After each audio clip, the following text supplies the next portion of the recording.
Okay, hey there, everybody. Looks like this is going. All right, let's see if this is working. That looks like it's working. Got a little bit of sound there. Yep, that's checked out. All right, welcome back. We're back to our Tyrion Cuthbert here.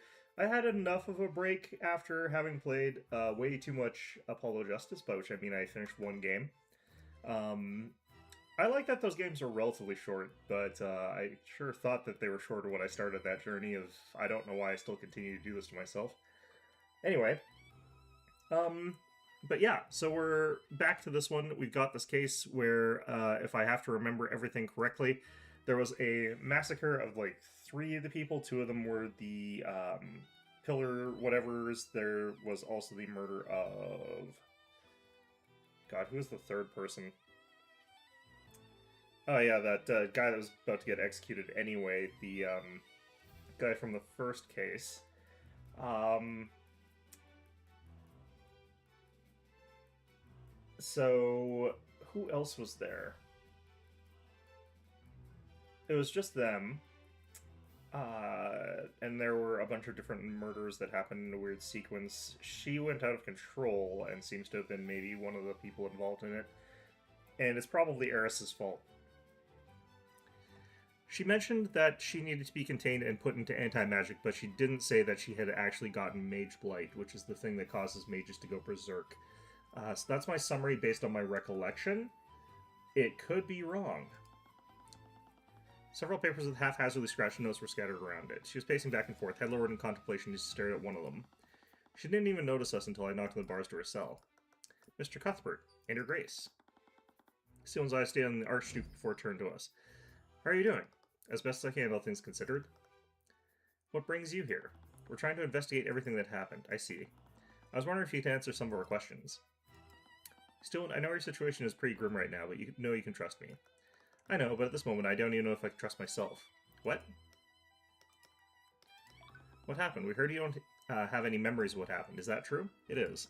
No matter how much I try, I can't recall anything. What was the last thing you remember? I believe I was leaving my meeting with the High Speaker and His Majesty. That checks out. They mentioned that the Prince was there with the High Speaker. And then she sort of like acted funny, and the Prince thought it was just him being rejected by her, because that's the thing that happens in their relationship, where he misunderstands what she's thinking and she is awkward around. So that checks out. After me, I was planning to return to the nave to speak with my father, but I suddenly felt something churning inside my stomach. Thought some fresh air might help stave off the nausea, so I went to the balcony. The one over Lake Galacrond? Yes, that one. The last thing I remember was losing consciousness as I looked at the lake. Did you cast any magic before this happened? No, I didn't. Are you sure you don't remember anything after that? I don't. All I remember is waking up to the sound of someone sobbing. It was Celeste. It seems that you had just regained consciousness, Mr. Cuthbert. Okay. So far, her testimony checks out, except that... Okay, I don't remember the map is going to be the problem here. Let's see if I can actually find that. Was there even a map for this? There might not have been. This game does do that to me sometimes. Okay, map. Balcony. She was in the High Speaker's quarters, I think, and then she went over to the balcony. The first murder happens in the prayer room. But we know that that murder, like, is sort of happening at a similar time as the one that goes to the balcony, and then she goes from there to the common room. If I recall, no, the prayer room is the one that we were in. The common room is the one that got burned. Oh man, it's been a while. Okay, no, so yeah, so she goes to the balcony. She goes to the common room. She chases what's his name, or what's her name, over to the balcony, and then trucks her over. She's probably one of them is probably still alive. Someone is, because there's the pretend to be dead spell, and then she goes to the prayer room after that. Okay, so the thing that doesn't add up is why did she go from there to there? Why didn't she go from there to there to there? I believe is what they brought up, which, whatever. I think that that's because she was chasing someone who's technically still alive over to the balcony. Because she'd been hit by the crossbow bolt, but she was still alive. Feel like you can complete your rule at Mage Blight, so I doubt that's why you can't remember anything. Are there any spells that can specifically modify or destroy people's memories? It would certainly explain a lot about this. No, arcane spells can only affect the physical world, but throughout history, mages have attempted to develop spells that can affect the mind. The mind is a physical thing that exists in the world. It's just that our conception of consciousness exists in a level that is difficult to comprehend based on a fully materialist analysis. But you can't actually get consciousness purely from physical phenomena, depending on what your definition of consciousness is. So it would actually be pretty easy to tamper with, for example, memories. Memories are a purely physical thing. You just have to destroy the parts of the brain or alter the parts of the brain or obfuscate the parts of the brain that are responsible for those. And I think Eris does that. There's no recorded history of any of them succeeding. Well, this place has a really repressive element to their way that they deal with history. You can't assume that arcane spells are the only type of magic that exists. I think you've observed it already. There are magical creatures in this world that don't use arcane magic. Isn't that right, Mr. Cuthbert? I'm not sure what you're trying to imply. If I learned that Lumina had any hand in this, Your Grace, I'm not an agent of the theocracy, and even if what you're saying is true, I was the one who manipulated Steelwind's memories. But I suppose you raise a good point. If something affected Steelwind's memories, it wasn't necessarily an arcane spell. In fact, it couldn't have been an arcane spell. No, that part's not true. It was definitely something else. You're probably right, which proves that I'm responsible for the murders. What? You just said that you don't have any memories of what happened. Why are you so convinced that you're responsible for this? I told you the Inquisition already. I saw Beatrice before I passed out. She's clearly involved in this somehow. There's more to this than you realize, Mr. Cuthbert. For the past few months, the Inquisition and I have been investigating a string of seemingly unrelated murders. During each of these cases, we were able to apprehend the perpetrator without issue. But there was always something off about them during questioning. The murders were always abnormally gruesome and passionate, and each of the perpetrators said the same thing. They all said they had no choice. No choice? Cases like this have been occurring throughout Weavengard, and very little connects the perpetrators to each other. All except one thing. Each of them acted as if someone had controlled them against their will. They were probably just desperate. Most murderers try to make excuses after they're caught. They could even just be in complete denial.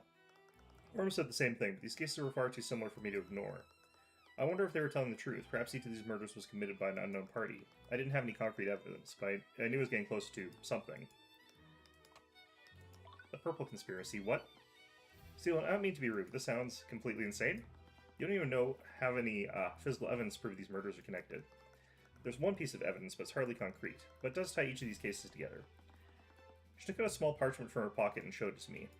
It's a purple symbol. That is a purple version of the yellow sign, except it's got slightly different. Like, this is more moon-shaped than the yellow sign, which is a little bit more hooked across this way, and more like an exclamation mark, I guess. A little bit less of this thing. These parts are supposed to be disconnected, but this is the yellow sign. Some of the people who were arrested had an item with the symbol on it. None of them could remember where it came from, or even what it was. To be fair, Eris, the way she operates in this is very King in Yellow. Except not quite. She's a bit more overt. But they all somehow knew that it was called the Purple Mark. Yeah, that's definitely an homage to the yellow sign. There has to be an explanation for this.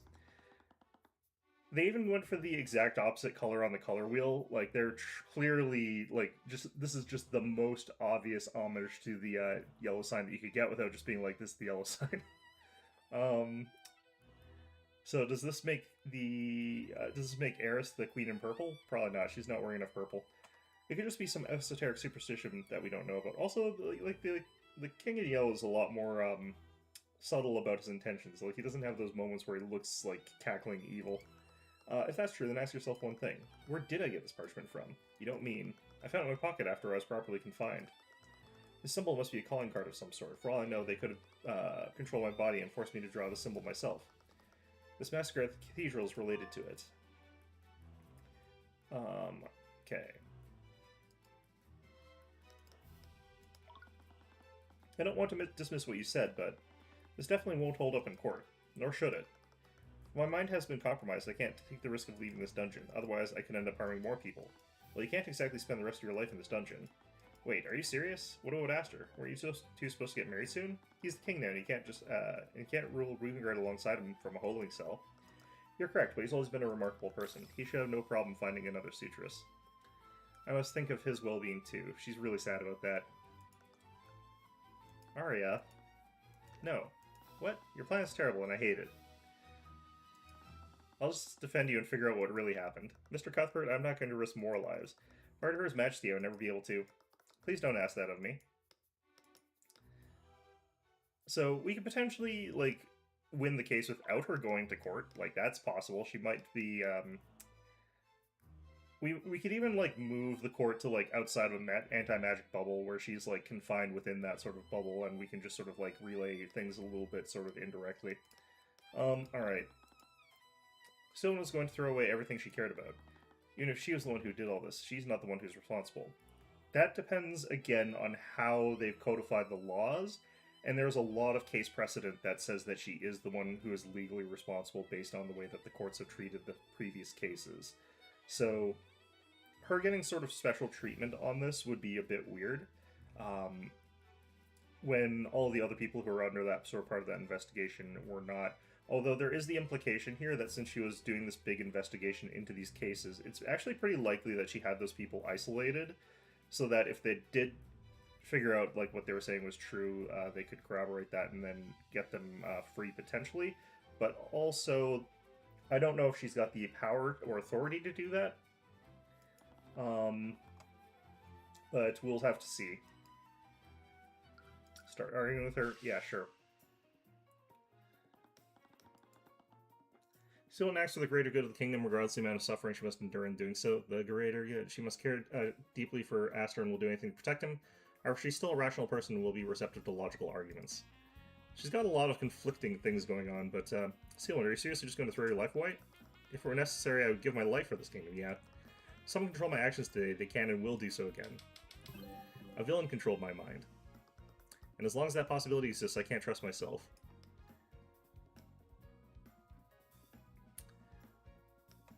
Okay.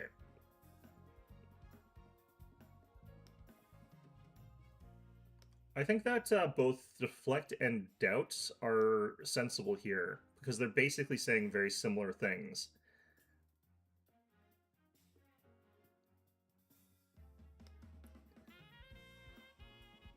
This one seems the most reasonable, given the circumstances. That's not the issue here. If someone else is responsible for what happened, then we need to find out who they are. They could still be out there. If that's true, you're fully capable of finding that out yourself. As I said, I have no memories of what happened. Really? Okay, so it must be the middle one then. That's assuming this person can continue to do so. You said so yourself. We haven't found any evidence to prove your theory.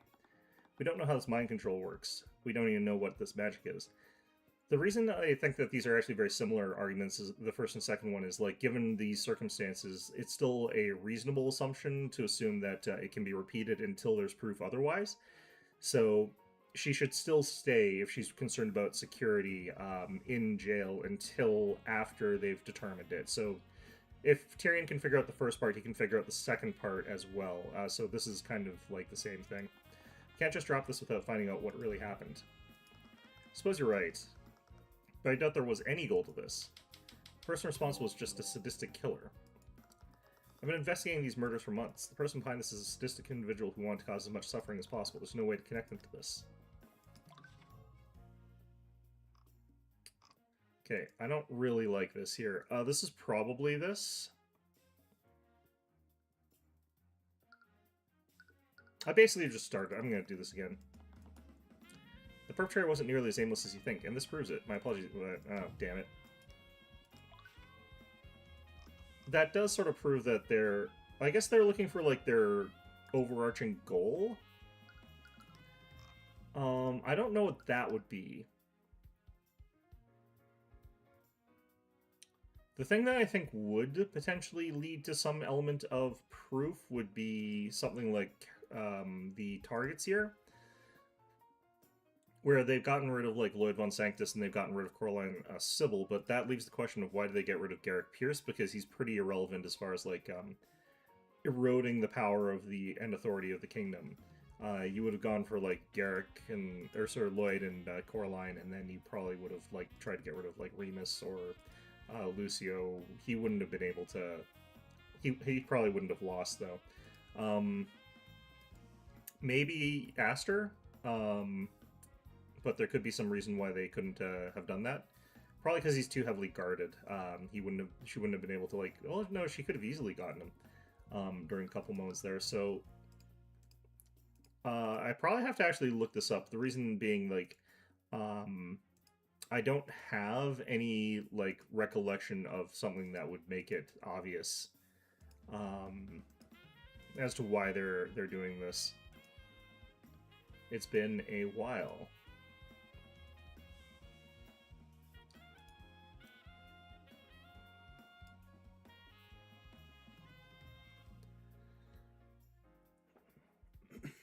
Do you know what it might have been?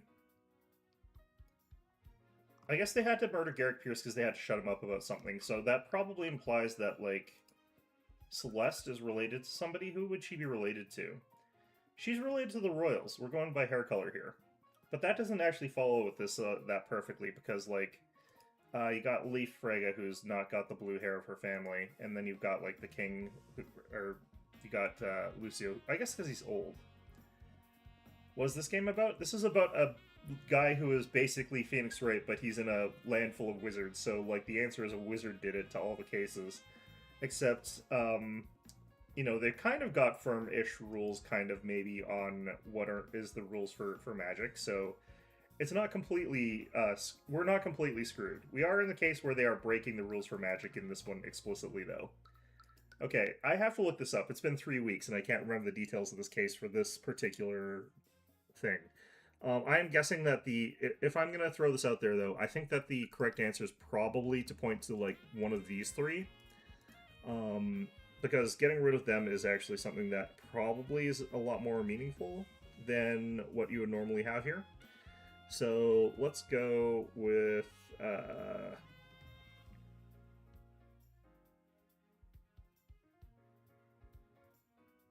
Case 5 Guide. Yeah, so it's a bunch of murder mysteries. They're pretty similar to the way that they work in Phoenix Wright. God, okay.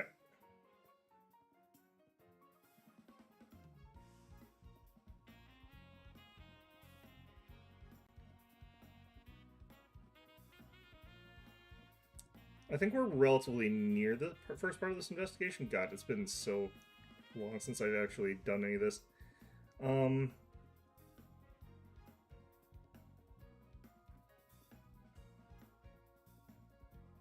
Alaric's testimony. Oh, I don't remember this at all. I like that Weavengard saw Arya Steelman exiting the common room. He saw a fire had started there, but when he asked Steelman what was going on, she cast a transmutation spell on him.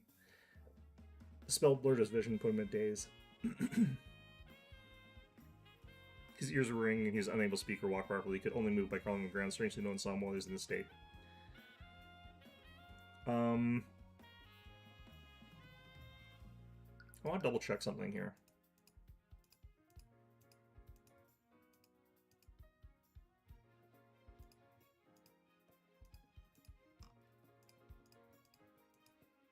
Oh yeah, and all the spells are, like, basically flat out stolen from D&D.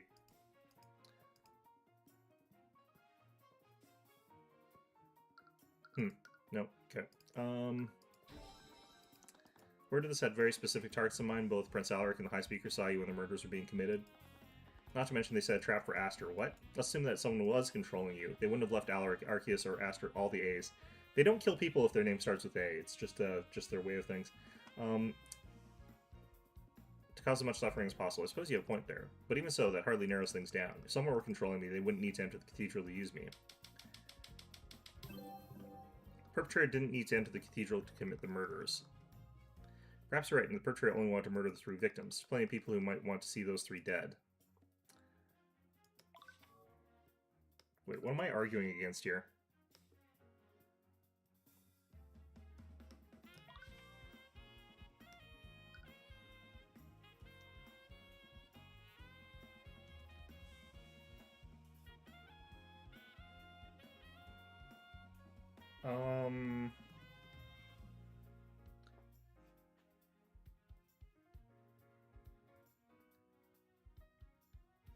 Let me think here.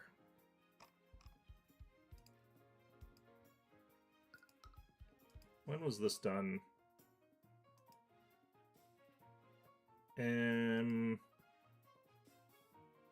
That was Von Sanctus's area.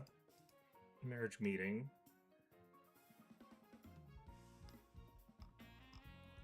One of the sort of problems with this game is that it is written by a smaller team than like Phoenix Wright is. So I think there's been less quality checking on like some of the evidence as to whether or not it actually makes sense. So there have been sort of moments where they say things that I think just flat out don't make any sense, but it's hard to really account for which of those. These are all autopsy reports. What is there anything that actually proves that they had to be in here? Is I guess what we're looking for.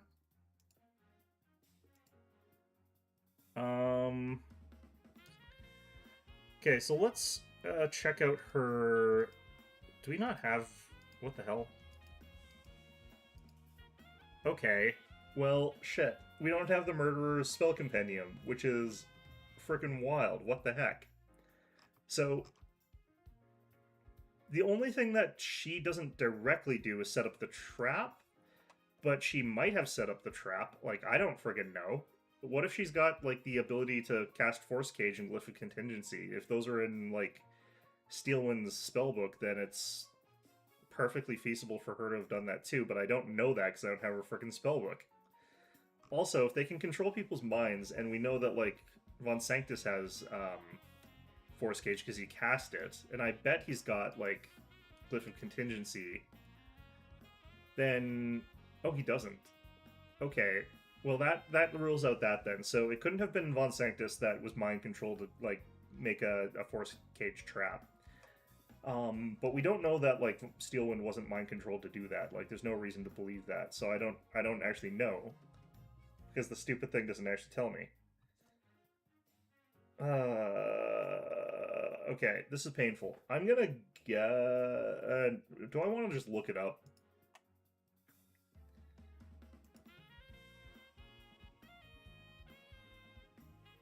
I'm gonna guess that it's this, but it doesn't make sense to me because I don't have the friggin' proof to know if this is actually true or not because they didn't give it to me. Before the murder started, someone trapped Aster within a Force Cage using the Glyph of Contingency, but they didn't harm him. It was probably just a distraction. Even so, this gives us two very important clues. The first is whoever did this was capable of casting those two spells. This means that the perpetrator is either mage or working with one. That's true, but the second clue is the most important one. Whoever set that trap for Aster, they did so within 24 hours of it triggering. Grand Cathedral is closed to the public. This means that the perpetrator must have been someone who attended the funeral. That's not true. So it was one of them? That narrows down our list of suspects substantially. There's a chance we can identify them based on that. If they really did control your actions, we can find a way to prevent them from doing so again. I wonder if there's a timeline of, like, when she arrived at the cathedral, because if she was there at a very recent point where she wouldn't have been able to do that, like, that makes a difference, I guess. I don't actually know. I don't think it actually does make a difference. Still, when you need to fight this, I can't. Why not? Find this will put people in danger. If we pursue an individual like this, they might retaliate even more than they already have. They want to remove me from my position. How will they react if I try to resist? They might hurt even more people to send a message. It's far too dangerous.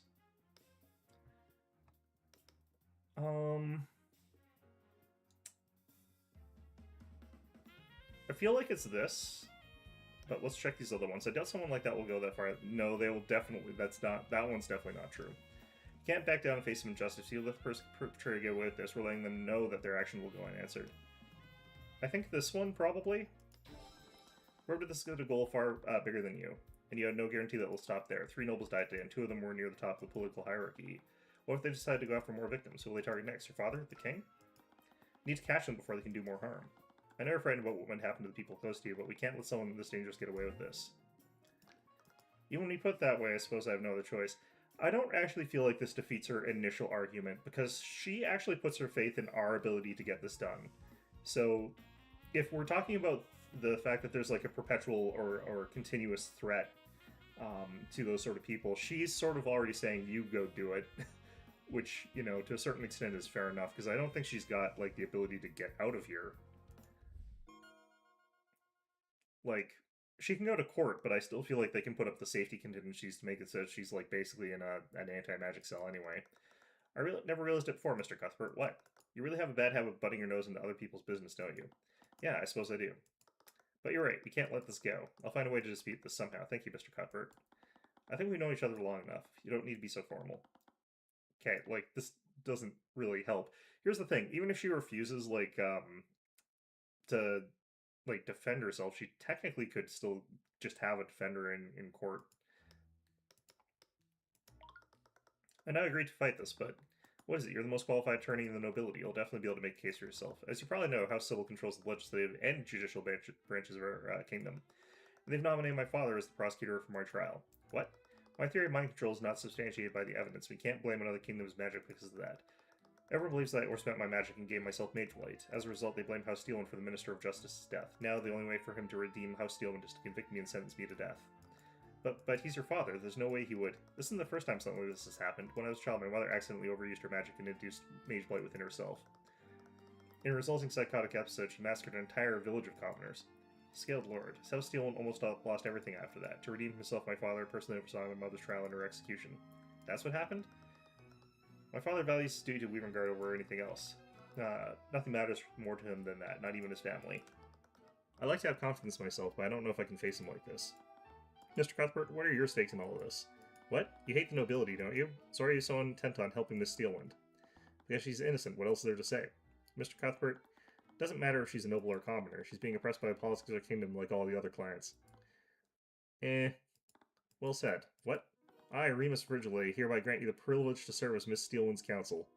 Do you have you didn't have anyone else in mind at all, did you? You had jack shit going on. You were going to say yes no matter what I said. No one else would take this case, because they didn't want to get beheaded by a crazy guy with an axe. As House Royal Advisor, I will be acting as the judge and arbiter of Miss Steelwind's... Ooh, we get a new judge. It was within my right to grant you such permissions. I gladly accept. Prosecutor Steelwind will have me. Of course, there's no one else I would trust more than this. Now please, you've done a lot for me already. You don't have to be so formal. Celesta's already taken to call me by my first name. But since you'll be defending me, you'll probably need this. God damn it. Okay, what... This is like... A day short and a penny late. Okay, mend wounds, firebolt, shape liquid, dispel magic, steel wind strike. Huh. Detect magic, polymorph, and hold creature. So she does not actually have the two spells that are really important here. Okay, so this is just a standard-ass fireball. Okay. This is a, paralyzed spell. Steel Wind Strike, this is like her family namesake, I guess. Caster strikes targets of their choice within 40-foot radius with a slashing force. Each slash has the might and power of a mage blade and cut through thick metal armor. It's the ultimate skill of House Steelman and its spell formula is a closely guarded secret, yeah. Do I think I know what the equivalent to that is? It's kind of just like spiritual weapon, I think. Something like that. Polymorph. I think she polymorphed Astrid.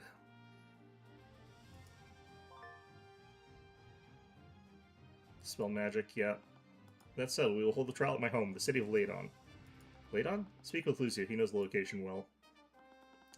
Before I could ask any more questions, the Archduke left without a word. He really had a bad habit of just walking away from conversations. Who is he? I didn't even know Archdukes existed in Weavengard. Today was the first time I met him as well. I'm just as confused as you are. He seems to be well acquainted with my father, though. Well, I guess it doesn't matter. He's just like any other judge. He's gonna invent crazy new rules for me to have to follow. I had no idea what I was in for when I agreed to this, and what proceeded next would be unlike any trial I'd ever defended or prosecuted. You've only defended 4 trials, but I would save RA's future no matter what it took, regardless of what I'd have to risk to do so. Strictly, I don't think you have to risk it. Well, actually, no, we do know there's that demon contract thing that we're probably going to get into, I think. So, there is that. Alright. Tyrion, we are definitely lost. We followed the Grand General's directions to the letter. We're expecting to arrive at some sort of noble estate or convention hall. I don't know, I actually think this place looks beautiful, but in its own sort of way. Instead, we found ourselves in the ruins of a long-forgotten city. Grass was overgrown, moss was growing around the ruins. It looks like no one had lived here for centuries. I double-checked everything. The map even has the giant tree north of here. This can't be the city of Ladon that Virgile mentioned. It doesn't look like anyone's lived here in centuries. Wait a minute. Did he give us the wrong location on purpose? Humph. Grand General. Enough gawking. The trial will commence shortly. He wasn't alone either. A division of the King's Guard was marching behind him, forming a perimeter around Arya. It was difficult to tell if she was their liege or the prisoner. A great luminous sphere was centered on the prosecutor, following her as they made their way to the ruins. Had the same color as most abjuration spells. It must have been an anti-magic field. So this is where we'll be hosting the trial. Yes, the Archduke would never bring himself to stray far from this place for too long. I doubt normal courtrooms would be large enough anyway. What? Kingsguard, bring the prisoner to the temple. I'll have words with Mr. Cuthbert. Alone. That includes you, McCoy. I'm not leaving you alone with him. Celeste is fine, but I can handle him. Just stay close by. Her jaw tightened as she shifted around uneasily. Nevertheless, she stepped aside without any objections. No wonder she's so insubordinate. You keep such a loose leash on her, around her. What do you want, Lucio? The Archduke allowed you to serve as Prosecutor Steelman's attorney. Why? Why not? I guess I earned his trust somehow? Cuthbert, do you remember what I told you after Dracogen's trial? You're now going to be my agent. What? There will become a day where I require your skills and abilities. The Eye of Radiance is too powerful a weapon for me to squander. I imagine it will be of great use to me. You'll now be acting on my orders. If you think I'd even consider throwing the trial for, I'll come at you with everything I have. Using your Eye of Radiance, use every trick Tamora taught you. No matter who lies before you, cut them down. I will not accept victory without a proper fight from you. So that, what is this to you? Some kind of duel? I think he actually just believes in the actual process of the law by actually both of us going all out in our defense and prosecution in this. You can find out what's actually true, which is kind of the ideal of law anyway. So your daughter's life hangs in the balance, Lucio. I think that what he's actually saying is he wants me to fight as hard as I can to prove her innocence to him. Because, like, he would feel really awful if she was actually guilty. And he wants more than anything, I think, to be absolutely sure that she's innocent. So what we're doing is actually a huge favor to him. Follow my orders or I'll have you executed. For what? Not yours. I just glared at him as he made his way towards the temple.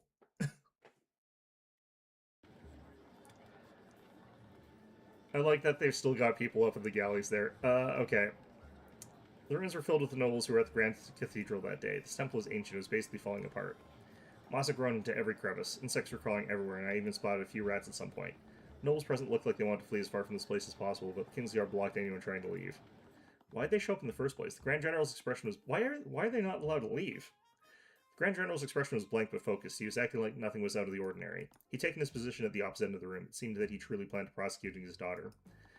The problem here is also, like, this is a clear, even given, like, Steelman's nature and the fact that he would actually legitimately probably prosecute her quite fairly, there might be subconscious biases that would make him go a bit easier on her or have some blind spots or whatever. But, like, this is a really, really super clear conflict of interest. There's no way they would let this happen. Thank you all for coming here today. I appreciate your cooperation with our investigation. Why have you brought us here? Oh, wait. This place is disgusting. No, they might have still chosen to come here. They might have just been like, hey, yeah, well, let's go to the trial. It'll be really cool. Oh, yeah, cool, here's the address. And then they all showed up and they're like, wait a minute. Or they got dragged here on chains. I don't know. What happens here today must be kept away from prying eyes. I hope I don't need to remind you that whatever happens here today must never be discussed. Why would they? Alright. Wouldn't be allowed to leave because one of them was behind it? Only if he actually thinks that's true, which, you know, maybe he does, I don't know. But nevertheless, I welcome you all to my home. Wait, you live here? I do. Your Grace, is this truly what you wish to do? There will be no going back after this. What? I've made many mistakes in my lifetime. I gave Weavengard the means to protect themselves, but grew bitter when seeing what I created. Oh, is he a dragon? That would explain the weird outfit, but I thought that was just a religious paraphernalia kind of dealio, but okay. I thought my best course of action was to stay in isolation and leave Weavengard to fend for itself. I see now what a fool I was. I abandoned my kin to survive in an unjust world, and now foreign powers have ingrained themselves in my kingdom, all because of my negligence. Foreign powers? Does he still suspect me of being an agent of the theocracy? Well, no more. It's time the people of Weavengard and their enemies remember who watches over them. He raised his hand, magical light gathered in his palm. The room began to shake more violently with every moment. It was as if they were commanding an earthquake. I normally couldn't sense Aether like Celeste and Aster, but even I could feel the massive energy in the room coalescing around him. What's going on? Several nobles in the gallery screamed out in terror. Some fell to the ground.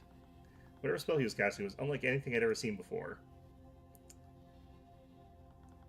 Blinding light flooded into the room. I had to shield my eyes. But as the light faded, I finally saw it, and I finally saw him in his true form. Yeah, he's a dragon. Wimpy dragon. What? It's a dragon. Yeah, kind of meager, actually. Gallery broke out in hysteria. Was not expecting a dragon judge. I didn't expect it until they sort of mentioned a little bit, like, I figured that out pretty quickly going into this. I'm like, yeah, no, okay, sure. The gallery broke out in hysteria. Yeah, so I don't actually... There's one thing that I think that would have been kind of neater as a detail, because theoretically this dragon is his actual, like, real true form, so him, like, casting this big elaborate magical spell to turn into a dragon doesn't make a lot of sense. It should actually be more like he's just sort of, like, piffing a spell that already was there out of existence, so he just sort of, like, turns into a dragon. Because this is, like, the easier form for him to be in. He has to, like, pretend to be human. Some of them kneeled in reverence to the ancient dragon. Some simply fell to the ground and cowered. I even saw some of them attempt to flee before they were shoved back by the knights guarding the exits. This may not be a court, but I will have order. I thought it was a court, an ancient dragon. No, you're the last ancient dragon. That is correct, Heavensborn. I am the first lord of Weavengarde and descendant of the god of war. Kratos? I am Rathalion, the skilled lord. You rapscallion, you trickster, you. The skilled lord and creator of all arcane magic, only known from legends until this moment. I can hardly believe that ancient dragons actually exist. Obviously, though, he's referring to Eris or whoever is a foreign agent. Probably. The thing about Eris is that she might be local to here. I have no idea if she's supposed to be here or not. But yeah, that's probably what he's referring to. Remus Virgile is an alias I assume when I walk amongst her kind. Until now, only the lords of House Steel and the House Kings of Weavengarde have known my true identity, but I will hide no longer. My will alone will determine how this trial ends. Okay, then why the hell are we here then? What's the point? If your will alone, then obviously, like, we don't have to be here. Just make your decision then, up yours.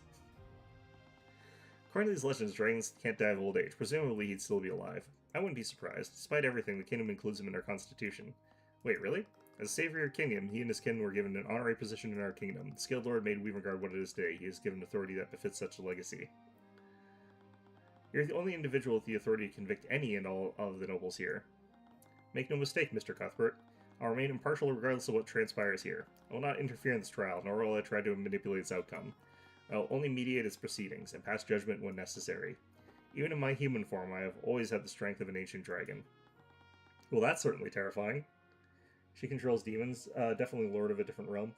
I guess she does control demons, but given the nature of how this game has presented things, you could actually become somebody who controls a bunch of demons through contracts, if you were able to. And the reason that came to me really, really quickly is because I've played that kind of character in a D&D campaign, so... I'm really good at screwing over my DM in contractual legalese.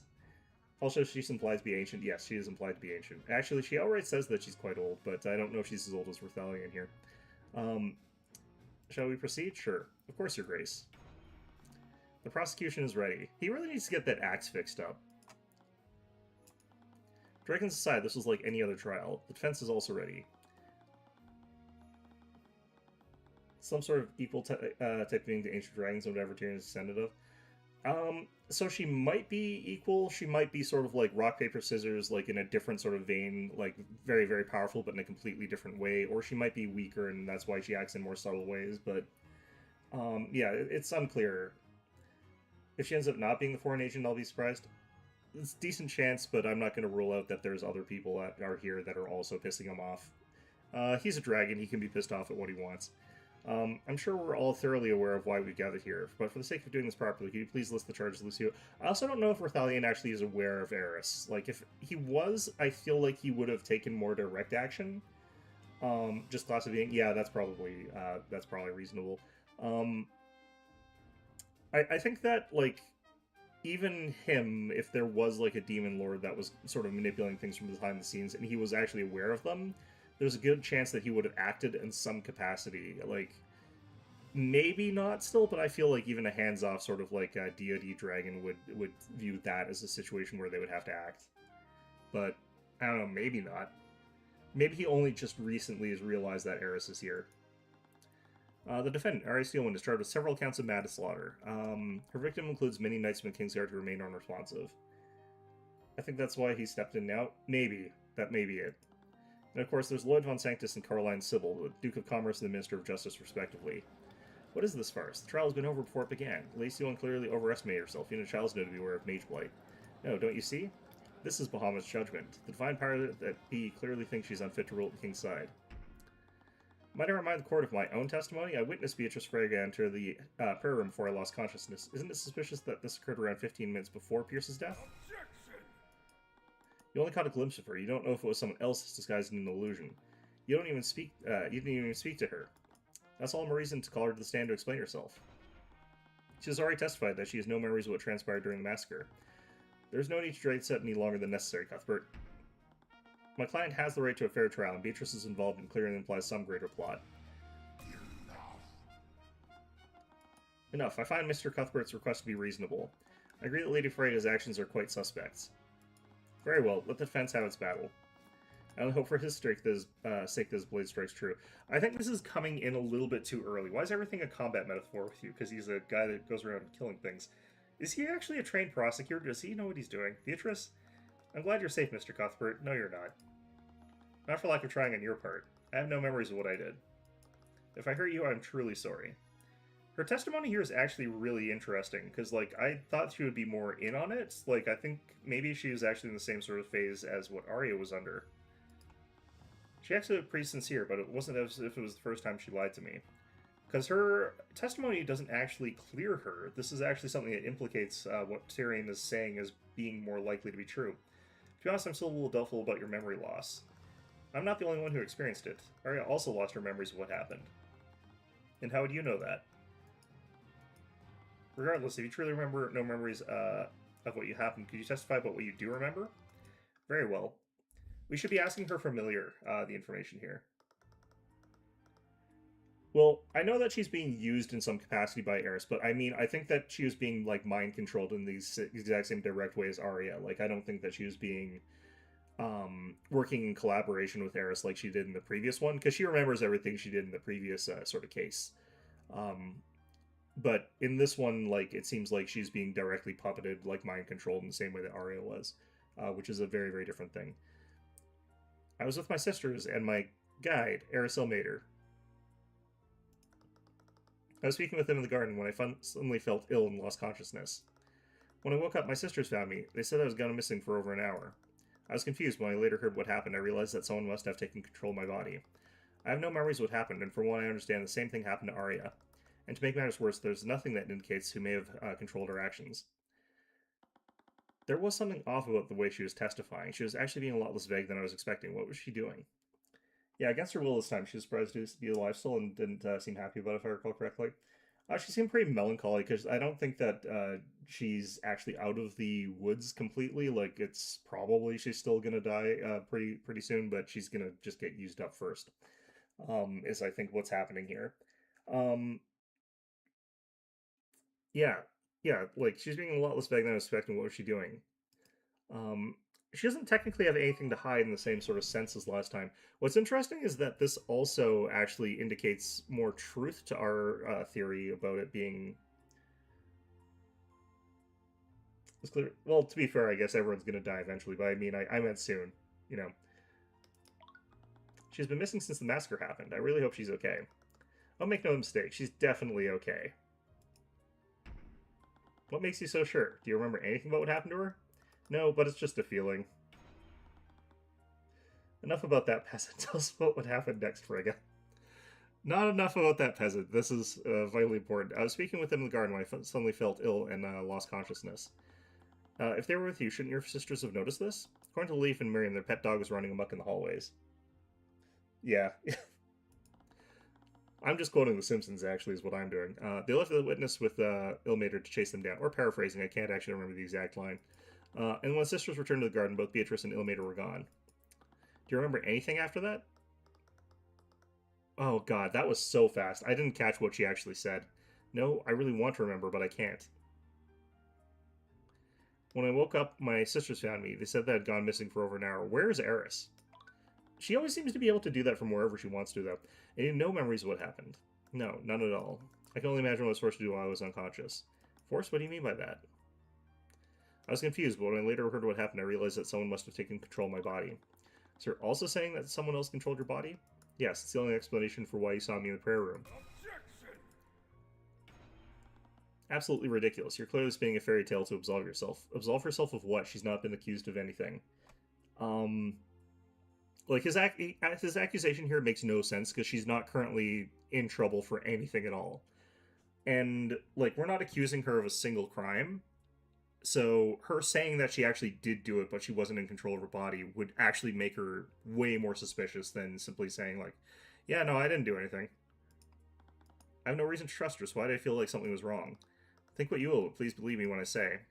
I have no memories of what happened, and from what I understand, the same thing happened to Arya. Your statement does match up with what happened to my clients. But you clearly already knew what happened to her. You could just use that, could just be using that knowledge to fabricate an alibi. Mr. Cuthbert, I know it doesn't mean much coming from me, but I am telling the truth. That remains to be seen. There's nothing that indicates who may have controlled her actions. And why would you even bring that up? Well, if you had evidence that someone else was controlling us, it would exonerate both me and Arya. Exonerate you for what? Oh shit. God, why is that so fast? That'd be the best case scenario, wouldn't it? Ugh. She's trying to say that it was Eris that did it, but she can't. But it's nothing. Her brow furrowed and increased in frustration. It's gonna be really even more funny if it wasn't Eris that did that. The way she was testifying was a bit strange. She immediately concluded someone else had taken control of her. And why would she bring up what happened to Arya?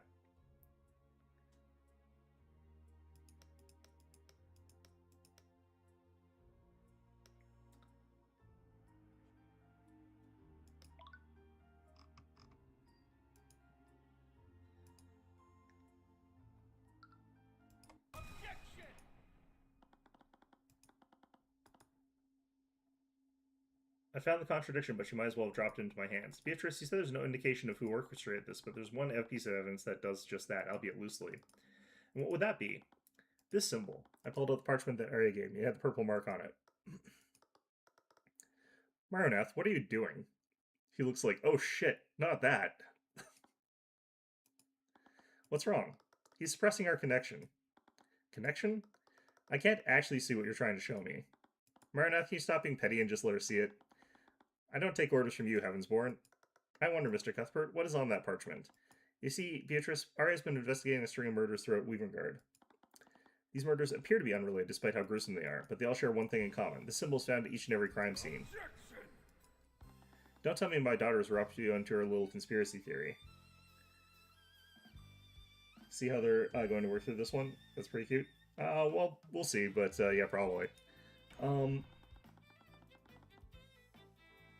Your mind control defense would be laughable if it weren't so downright insulting. Grand Journal, during the gap in Arya's memory, someone placed this mark in her pocket. It was clearly some sort of taunt from whoever orchestrated this. Nonsense, she clearly drew that symbol herself during her psychotic episode. I've had to listen to her go on and on about her insane theory. She was obsessed with it. Mr. Cuthbert, aren't you curious about what just happened? What are you talking about? Think about it. What? Goddamn. My apologies. I don't know why I said that. I almost saw what they were saying that time. Ugh. Her frustration was rising with each word she said. Is everything okay? Yes, I'm perfectly fine. Anyways, it looks like you'll have to figure out the rest on your own. Figure out the rest on my own? Your Grace, these two are making a mockery of us by setting these insane theories. Defense clear is no case. End this at once. Concerning what I know, I'd like to indulge this theory. Judge was finally giving me a chance for once. That was first. Beatrice has been acting strangely since we should be questioning Maronath. It was suspicious, but not in the way that seems to implicate her. It's almost like she was intentionally trying to bring something to my attention. I decided to pull on the thread a little. She asked me if I was curious about what just happened, but every time I asked her to elaborate, she said nothing. What event was Beatrice referring to? Whatever she was trying to draw my attention to, it had to be significant in some way. What if...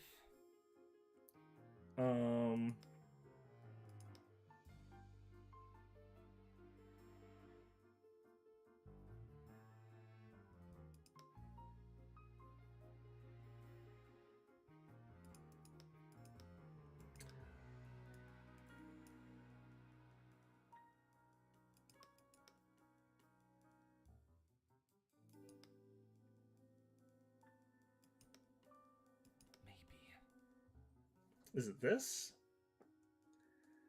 think I had it the first time. Yeah, but what exactly is it that he hid there? Um, I don't actually know if that's the specific thing here. Um, is it? Did Marineth hide a lie?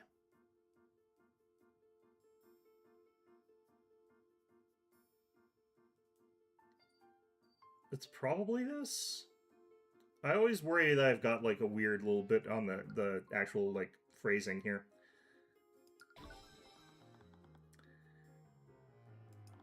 You'd only do that if Beatrice would recognize it normally. Why would Marineth interfere? Marineth is her familiar, and he used to follow her orders, but things have clearly changed now that he belongs to the Empress of Discord. So why would a demon like Marineth interfere like this? What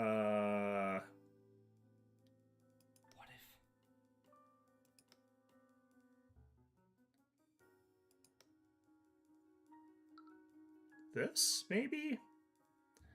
I'm feeling like if I could find Eris in particular, that would be... The purple mark must be related to a demon somehow. This is the most likely conclusion, but it's not a guarantee based on the evidence that we have at hand. But that's the only explanation as to why he would prevent her from seeing the mark. But Arya had been investigating murders throughout Weavengard. Did that mean that her investigation also had something to do with demons? Arya suspected that each of the murders in this case was acting against their will, and in this case, both Arya and Beatrice were also claiming they were controlled. How could something control Beatrice? I couldn't explain what happened to Arya and those other individuals, but I did know Beatrice might have full control of her actions. Beatrice...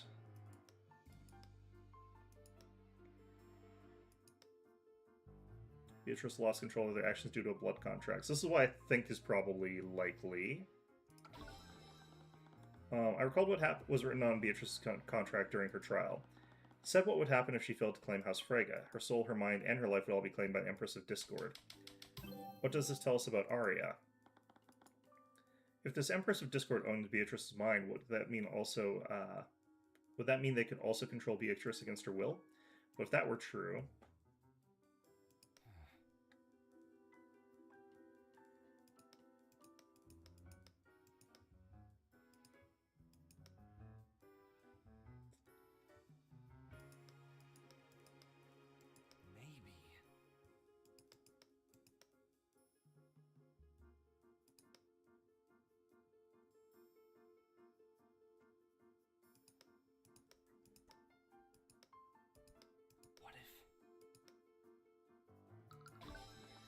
No, that couldn't be right, could it? Why would Arya do that? But it was the conclusion that made the most sense. I had to pick that one instead of some other more elaborate thing just because I couldn't think of any way to guarantee that the other parts were true. This is the one thing that we would look at that would be like, this is the baseline information, and it's also not guaranteed to be true. There could be something else going on where we actually suspect that she might have had some other means of controlling people without actually having a control. Couldn't think of any other way someone could control her against her will. And there was one way to find out for certain. The Divine Edict, that same ability I'd used against Beatrice during her trial. I couldn't fully comprehend it at the time, but now I have some understanding of how it worked. Create a copy of the blood contract between the contract holder and the demon who created it. But for now, for it to work, I need to know the name of the contract holder and the name of the demon who drafted it. Which demon did Arya make a blood contract with?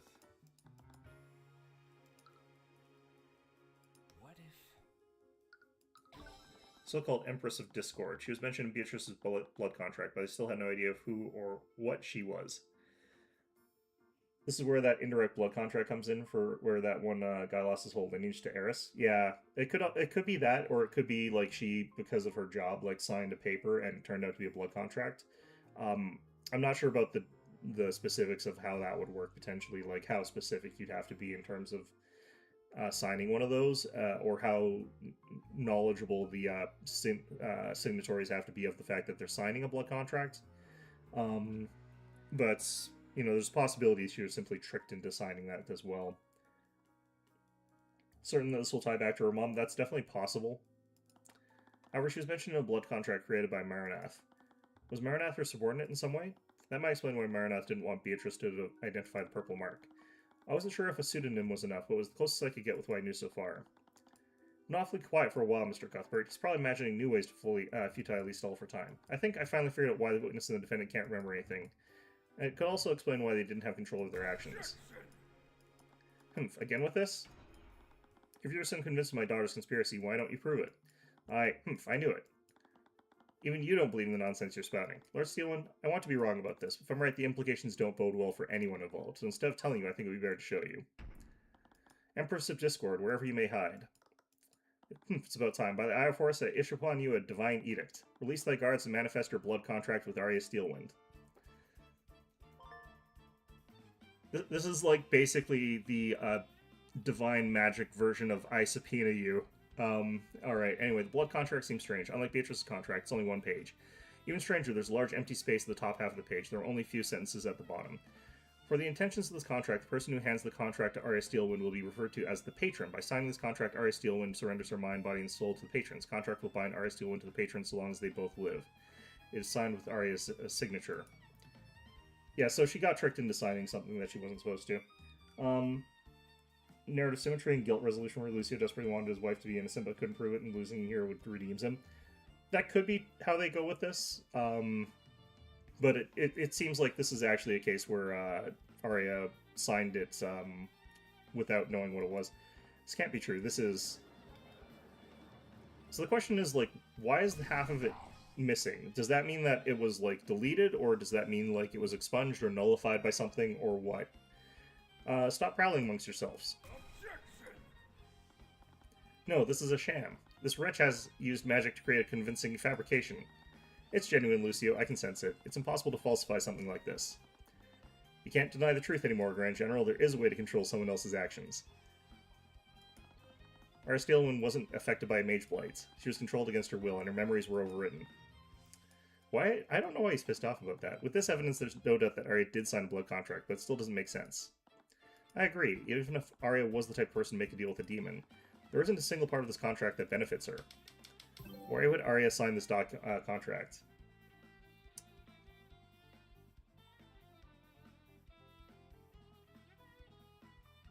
Arya signed the contract because it looked like a normal document. There's a large empty space above the terms of your daughter's contract. When I issue a divine edict, it creates a copy of the blood contract that I call for. I think when she was given this contract, it probably looked like something entirely different. Something else was written on this empty space to make it look like a normal legal document. I actually usually dislike this type of conceit and this kind of thing. I mentioned that, like, I usually outwit my DM when it comes to these sort of, like, contracts when I'm playing D&D or whatever. One of the things that I always abide by is that, like, small text or hidden text or invisible text doesn't actually hold true in contracts. Because that's actually true in the law. Like, if you have hidden text or something like that, or deliberately obfuscate text, it becomes legally invalid. Because people have to be fully aware that they're signing something, and if you're deliberately going out of the way to make it so that they don't see that there, then you're actually violating the law.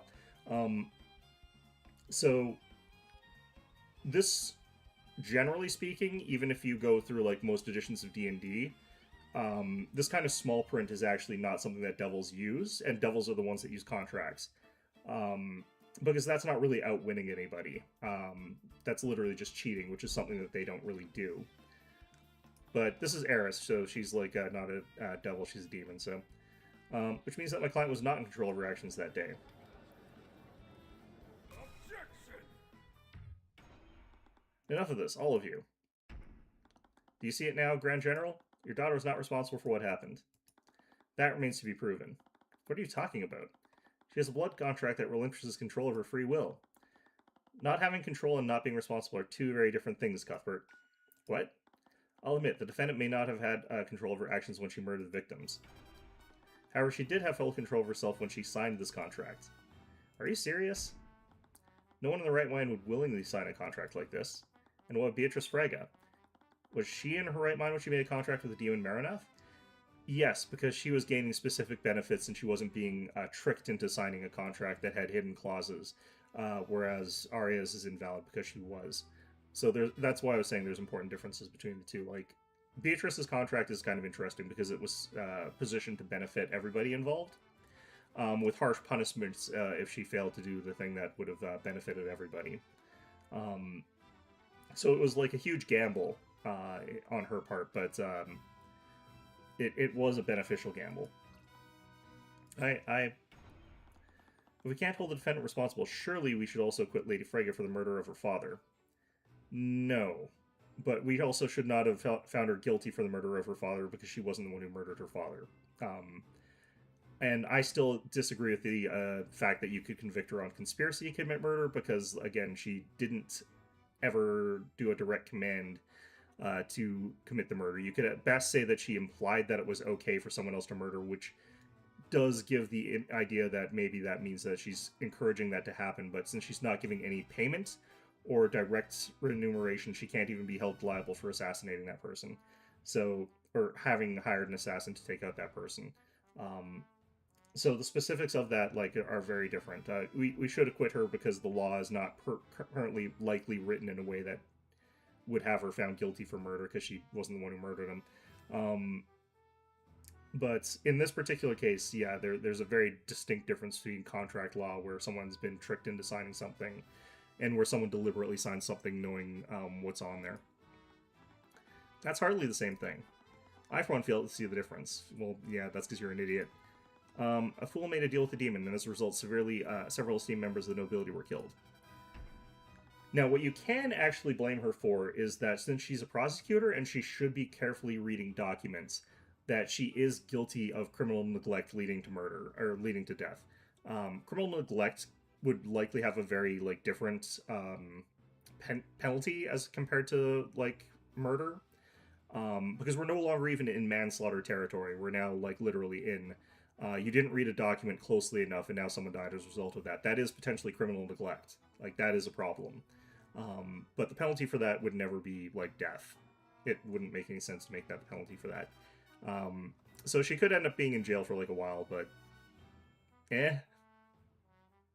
We've already gotten to the point where I think it's a better charge. And how does that change anything? He seriously doesn't care if he convicts Arya. What kind of father is he? Honestly, this only places more responsibility on her for what happened. No. I could have accepted if she'd been reckless and accidentally induced Mage Blight. But to sign a contract with a demon? That only further espouses the need to put her down. She has clearly tricked Lucio. Is that so? She's an attorney just like you. Would you really sign a contract without carefully inspecting it? This is where I was saying, it is technically, a case of she probably is, you could actually get her for being, neglectful of her duties. To be fair, he's a brand new attorney. He probably does read things and then sign them without looking through them carefully. Whether it was through foolishness, negligence, or both, the defendant willingly signed a blood contract. She compromised herself, and as a result, 3 people died. Many more were incapacitated. The responsibility falls squarely on her. That's not squarely. There are other people who are involved in this particular that would be more responsible for the murder in this particular sort of instance here. Wait, even if she willingly signed that contract, that wasn't entirely true. Who else was responsible for Arya's actions? Lucio, there's clearly someone else to blame for Arya's actions that day. Oh, and who would that be? I'd like to read my client's blood contract to the court. By signing this contract, Arya Steelwind surrenders her mind, body, and soul to the patron. That can only mean one thing. Whoever this patron is, they took control of my client and used her to murder the victims. That's right. They could still be out there. None of us is safe until his patron is apprehended. Surely we can't end this trial while every member of Weavengard nobility is in danger. Humph. I'm compelled to agree with Mr. Cuthbert. Tricky or not, it's clear someone wished ill intent. And until we know who this patron is, you can't pass judgment on my client. Not until we know the circumstances under which she signed that blood contract. And what would you have us do, Mr. Cuthbert? The contract has no stipulations about proximity or how this mind control works. For all we know, this patron could have murdered the victims all while sitting in their very home. There was a clear intent behind this attack. Even if the patron didn't directly participate in the murders, they definitely had a motive. If Arya is being controlled, then we can analyze her behavior and determine who is controlling her. I see. Despite the question raised, we've clearly made some headway. I believe we should take a brief recess to process these revelations. Very well. I wonder if the dragon is knowledgeable about other forms of magic. Could we not ask the dragon, who probably has fought against people who use other types of magic, if he has any knowledge about other types of magic? I feel like that would make sense, given the context. We stepped outside the Scaled Lord's lair to get some fresh air. I did a few stretches and some breathing exercises, anything to take my mind off of what had been revealed.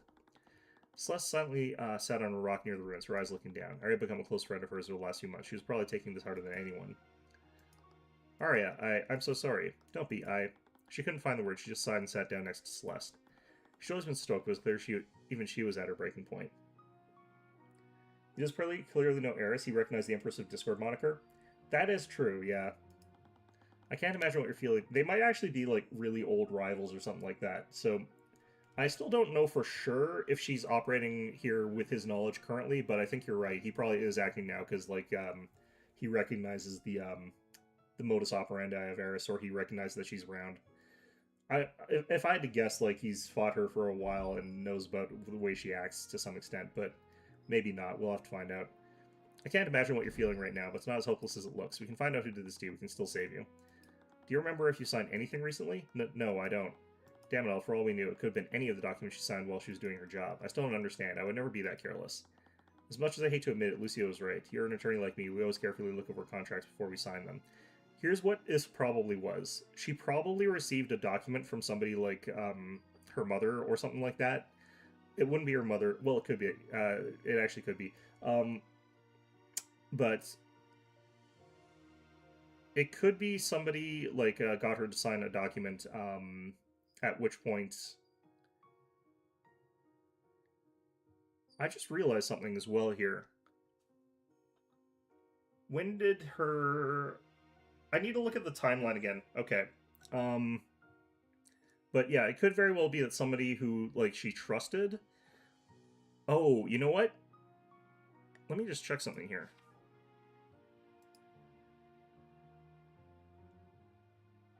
Not that...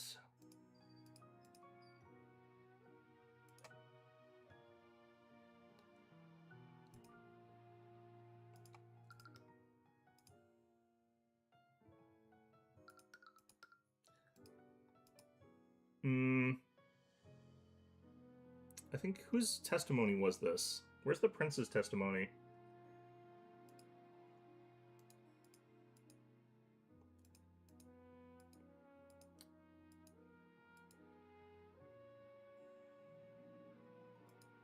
Um...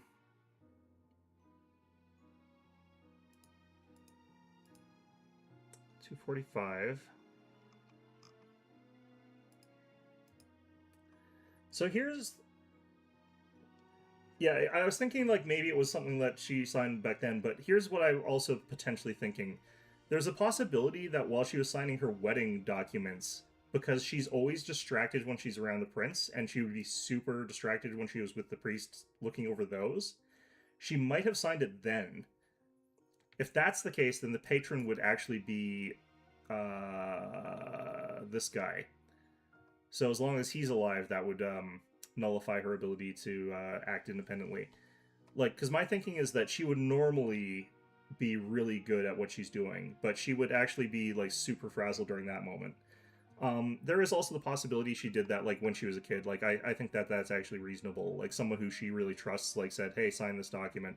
I think that devil contract type things are actually most interesting when they follow proper, like, legal procedure. So if you give, like, a devil contract to a little kid, it doesn't count.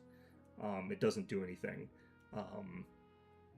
It only works once they've sort of grown enough to understand the contract. But there's a couple different ways that this could have gone down. We'll have to figure out what it actually was. The patron can control their memories, too. For all we know, they could have used any number of tactics to coerce you into signing that contract. So I agree. I think it'll tie back into Lucio and his wife. Well, I mean, even if it's a good theory that I've got here, it's like a fun theory, but there's nothing that directly shows that that's going to be true. It's just a fun theory more than anything. I suppose that's possible. Arya, as we were deliberating among ourselves, the Grand General approached us alone. What are you doing here? Father. He only glared at Arya silently before walking away. I can't believe him. His actions said otherwise, but I could have sworn I saw something through the eye. Well, no matter what he felt internally, he made it clear that he wouldn't relent. He was my enemy. Whatever his motivations are, I'd overcome him, just like everyone else. We should also head back, Celeste, right?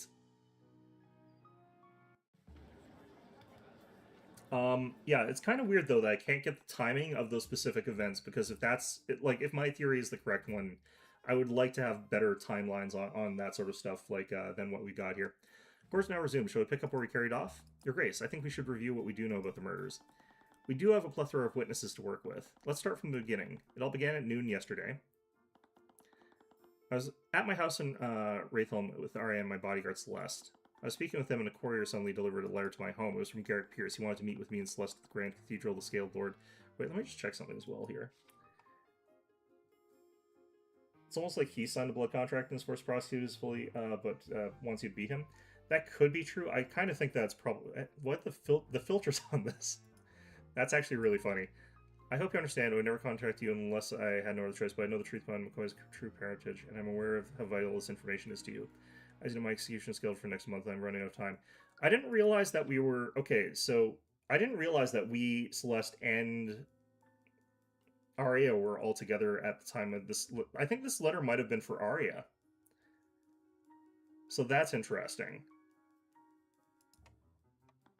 To make sure we were on time, we arrived at the Grand Cathedral at 1 p.m. At the time, we didn't know the cathedral was closed to the public, but the Knights of the Grand Cathedral allowed us through anyway. Apparently, they were expecting us, which should not have happened, but due to the solemnity of the situation, we were very particular about who was permitted to enter the cathedral. It's possible someone pulled some strings to let us through, or you to enter the cathedral illegally. I know about every order given to the King's Guard, and none of them were told to let you two through. That's interesting. Tell me, Lucio, were the Knights stationed at the entrance among the Knights who fell comatose? Perhaps we should continue. We arrived at the church and spent the next hour sightseeing before we went to meet with Pierce. At that time, we met with the Archduke Grand General, my client, His Majesty, and Prince Alaric. And around that time, Arya and Aster left together to meet with High Speaker in his quarters. Okay, so what time was that? That'd be a little bit after 1 o'clock. So that's an hour after 1 o'clock, so that's at 2 o'clock. While exploring the cathedral, we spoke to the Duke of Commerce and Minister of Justice. Then we spoke to the three Frey sisters and heiress Ilmaid or heiress Ilmaid. She's a friend of Beatrice Freyga. The King's Guard wouldn't let her bring Meredith into the cathedral, so she brought Eris to guide her instead. Anyways, we left the garden around 1:45 to meet with Pierce in the prayer room. Wait, what? We got there at 1, but we spent an hour, and then... What? I think the timing was just a little bit off when some of this here. I probably... Oh, this is the sightseeing, so this is the hour of sightseeing. This includes this, I think. I thought it was sightseeing and then this. Okay. It was around the same time Arya left her meeting with the High Speaker and felt nauseous. So this is where I think there might have been something going on as far as that goes. The last thing she remembers is looking at Lake Galacrond over the west balcony, a likely story.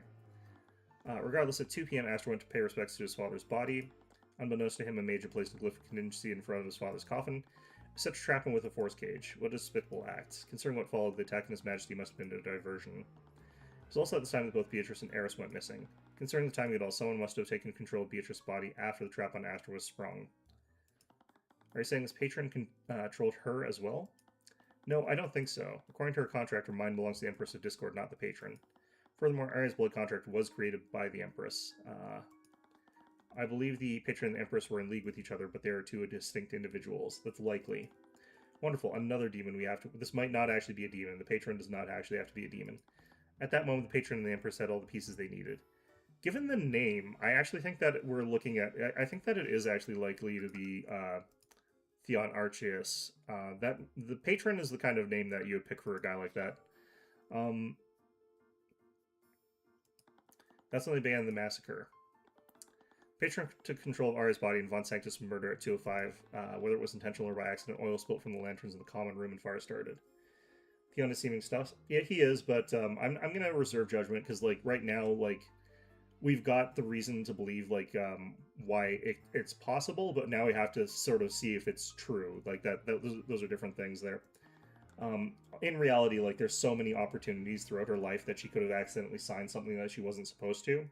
Or even could have been tricked into signing something that she didn't actually intend to. Like, they could have used carbon paper underneath, like, a real document and just had her signature go onto the, like, thing below it. Again, not something that's actually legal, but you could trick someone into signing something using that method. Like, the reality is there's, like, so many opportunities for her to sign something. But yeah. Shortly after, Prince Alric saw the smoke from the fire and asked Arya what was going on. Arya responded by using an unknown transmutation spell to incapacitate him. To think they would use her to attack the prince as well. Luckily, the effects of that spell were only temporary, and Alaric came out and hard. I'm going to double check. It was probably Morph that probably got him. Was he like that for an hour?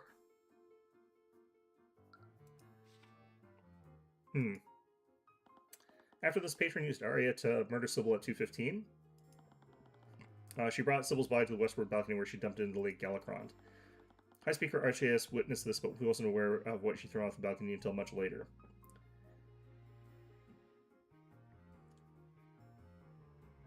That's kind of metagaming how stories work. Yeah, it's what would make like the most satisfying sort of story, which I think they'll probably do. Like there could be something else that they weave into the narrative where they're like, actually, this is what happened, and we'll sort of like get new evidence as that sort of goes on. Like we're working off of basically like story cliches right now instead of like the evidence that they probably haven't given us yet. High Speaker thought this encounter was strange, but he continued with his business. He headed to the prayer room, but was turned away by the knight standing guard there. Meanwhile, Celeste and I were speaking with Lord Pierce. When he showed up to the meeting earlier, he was clearly expecting someone else to show up. Again, I think this is probably Arya. We tried to get to the bottom of what was happening, but he refused to answer our questions. At about 2:20 p.m., we heard a commotion outside. Celeste went to investigate. And that's when Celeste fought Arya. The patron's target was Garrick Pierce, but Celeste was too powerful to neutralize. They fought each other for about 15 minutes before Arya was finally able to push past her.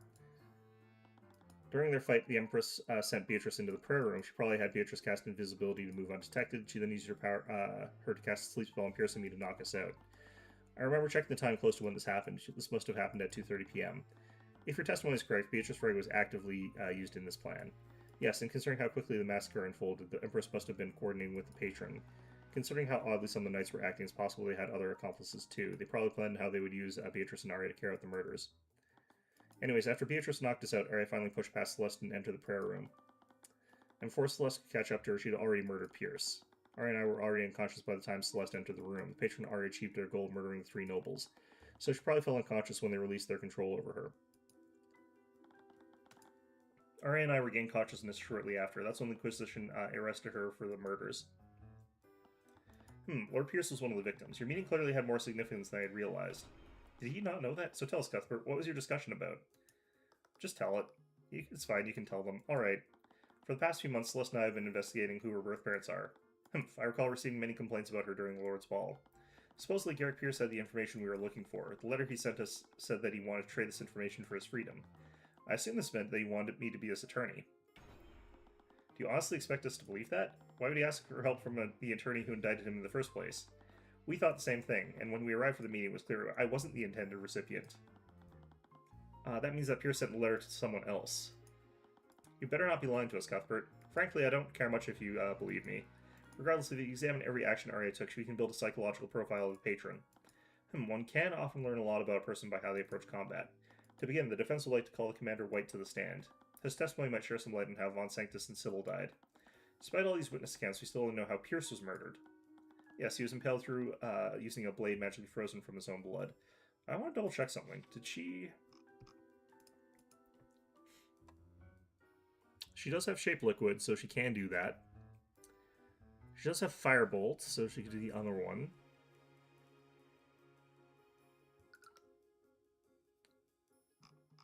She doesn't know how to use a crossbow as far as I know, so that's the one that's a bit weird. Also, that implied multiple people, but that was mind-controlled guards. Were firing the crossbow bolts.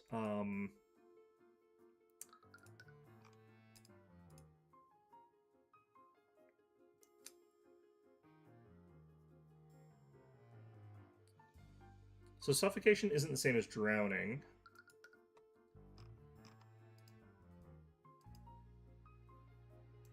Or it's not supposed to be.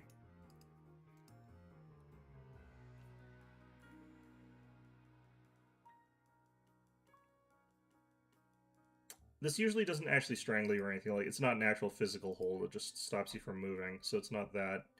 I don't see anything in her repertoire that could be used to have done that, per se, but I guess they're implying that she physically strangled her.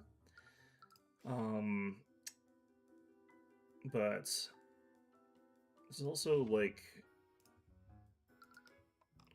She has Fireball, but... I don't know if this would be enough to, like, actually burn up an entire room like the way that it did in that crime scene. That seems like that would be actually impossible for this, but it's also, like, artistic license. It could have, like, just be how they decided to draw that.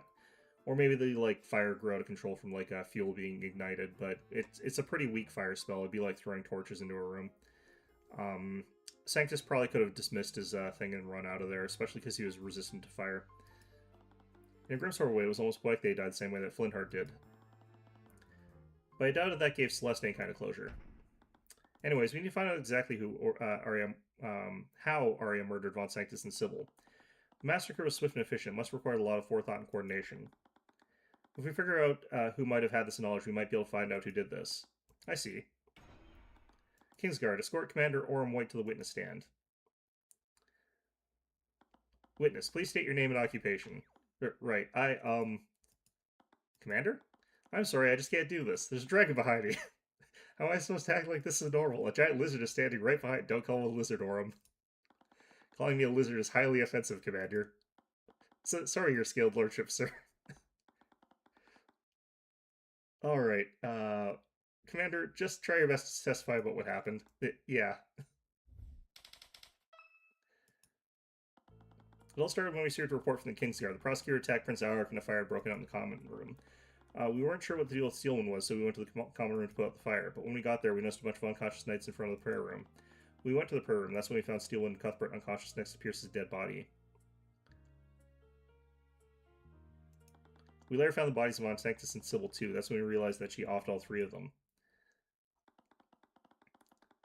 So you still have no idea how Steelman was used to murder Von Sanctus or Sybil? Not a clue. It's especially worse for Von Sanctus. That fire burned a lot of the physical evidence off of his body. What about Sybil? Was there any physical evidence on her body? No idea about that either. She didn't have any wounds either. All I know is that she died of suffocation. Let me just double check something.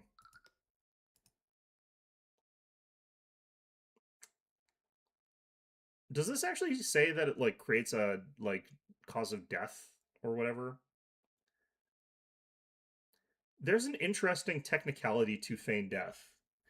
As written, um, if you try to kill somebody who's cast feign death, they won't die. This is me rules lawyering the spell, but if you cast feign death and you're able to maintain concentration while getting, like, decapitated or whatever, which would be difficult because there's a check involved with that, but if you're able to continue concentrating while someone casts feign death on you, and they, like, cut your head off or whatever, you'll still be alive. Like, the spell will keep you alive.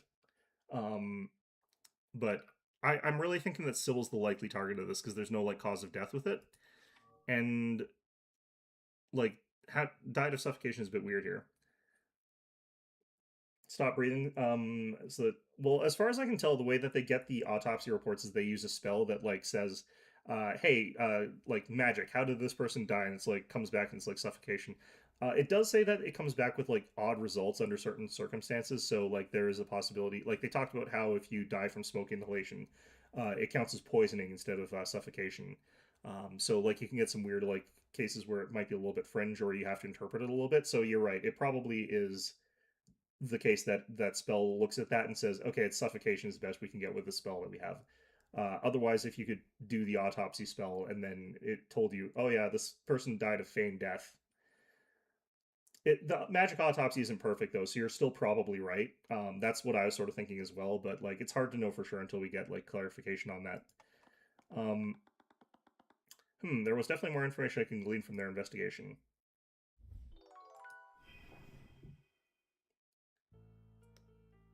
I'll start when we see a report from the Kingsguard.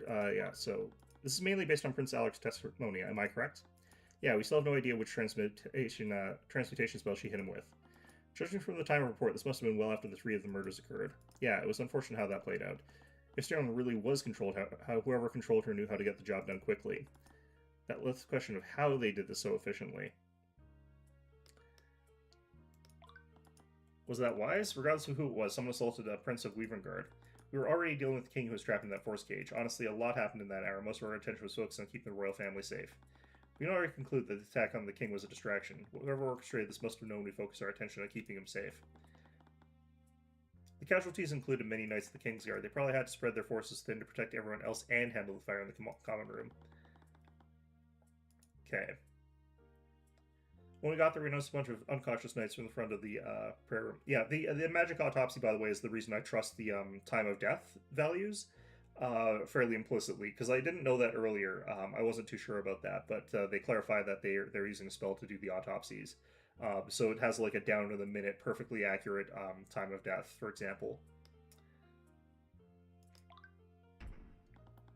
Do you see Arya Celeste? No, we only saw the aftermath of their fight. There were marks and craters everywhere in the hallway. Pierce's time of death was 2:45 p.m., and the knights didn't arrive at the common room until 3:10 p.m. They didn't arrive at the prayer room until after the battle had taken place. Wait, wouldn't that mean they were in the room with Pierce's body for 25 minutes? Why didn't you look for help? You weren't waking up for some reason, so I kept channeling my healing magic into you. Looking back, I probably should have just looked for help. But even if Arya was unconscious, I didn't want to leave you alone with that room with her. Right, sorry. We went to the prayer room. That's when we found Steele and Cuthbert unconscious next to Pierce's dead body. Judging from the timing, this would have been several minutes after he'd already died. Yeah, and we had no idea what was going on. Pierce was already dead, and you and Steelwind were unresponsive. I can see why I'd be unresponsive. I was hit with a spell specifically designed to make people sleep. But why was Arya unconscious too? We have no idea. We've never even heard of demonic possession until today. She probably got hit by the sleep spell, I guess. I don't know. For all we know, it could have been a side effect of being controlled for over an hour.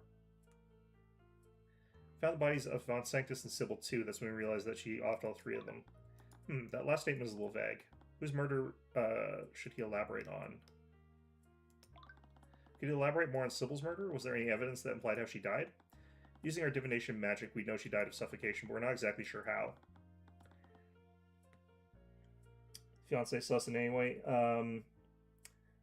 I honestly don't think that there's anything too suspicious about about Aster right now.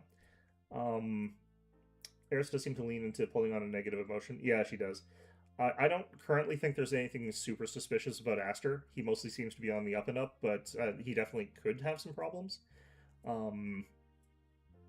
Yeah, so it's hard for me to say that for sure, but I don't really think it's likely right now. And he also seemed to have been fine with not marrying Beatrice. Like he did not want her to go to jail, but he seemed fine with the fact that he wasn't likely to be able to marry her. Shouldn't there have been wounds around her neck if she was suffocated? Well, we found traces of necromancy on Sybil. We think Steelwind cast men wounds on her body after she offed her. Someone must have learned that trick from Nightgrave's case. It removed any wounds on the body. It's exactly like what happened with Catherine Bellwether. Yeah, the only wounds she has were from the impact of falling into Lake Alicrond. Anyways, please add this to your testimony, Commander White. Sure, whatever you say, kid.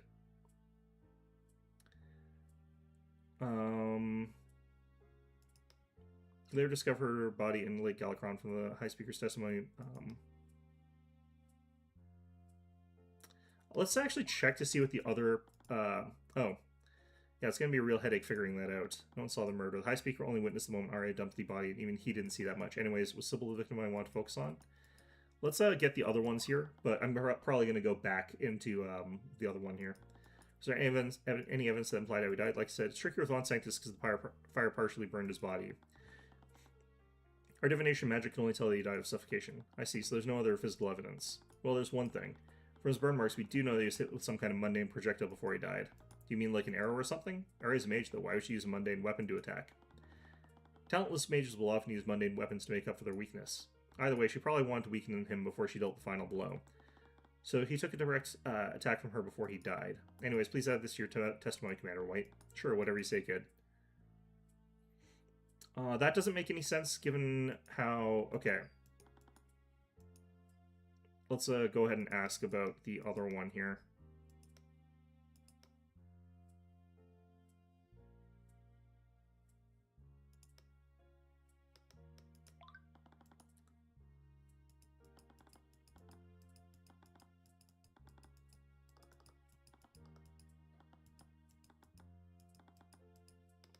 Okay, so Garrett Pierce. Well, that one is simple. McCoy chased Steelwind into the prayer room, but didn't arrive fast enough. When she got there, Pierce was already dead. He was killed by using a mage magically transformed from his own blood. But why would she do something like that? When she murdered Flintheart McCoy, he only used shape liquid to avoid leaving behind any evidence. I doubt the patron makes Steelwind do that for the same reason. Their intent was to pin the crime on her. We think she knew McCoy was on her tail. She didn't have enough time to suffocate him as she did with Von Sanctus and Sybil. Was there a reason that she had to suffocate them? I'm going to double check something as well here.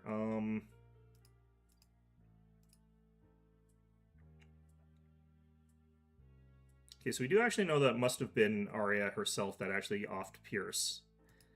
The one exception to that is if Pierce somehow used his own transmutation magic to create himself a blade to try and protect himself with. It got wrestled from him and he died. Like, that's actually possible, but...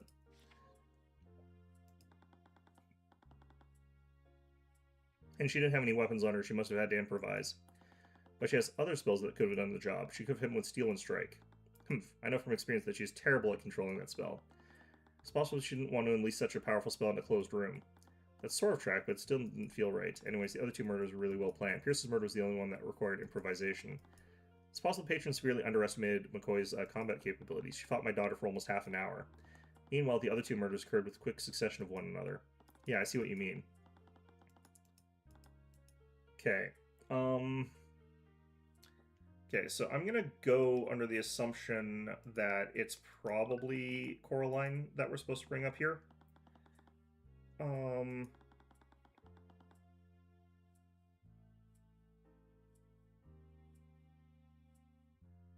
No, actually, maybe it's on Sanctus. Because, like, why would she have... Because the suffocation seems like that would be something we could question, though. McCoy should have easily overcome her even in an even fight. That's interesting. You know what? That must mean that the reason that Beatrice was there was so that she could fight McCoy, because Beatrice was said to actually be a really, really powerful mage. So she was probably there so that she could fight Celeste, but she was dressed up as Steelwind during that time with the disguised self. And that let actual Arya Steelwind into the room while she was invisible to get in to kill Pierce while they were both asleep. And then fake Beatrice went in there, I guess. No, what would the order of operations be? It was her magic that was a problem. I had no idea what kind of spell she could throw at me, so I had to be careful. In spite of everything, I really didn't want to hurt her. That kindness could be the death of you, McCoy. Anyways, was Pierce the victim I want to focus on? No, probably not. Actually, I feel like the one that we can, like, Coraline Sybil, I think, is alive. And I think we'll get to that later. But I don't think that that's actually, like, right this instant. But I think Lloyd we probably actually can dig into a little bit right now.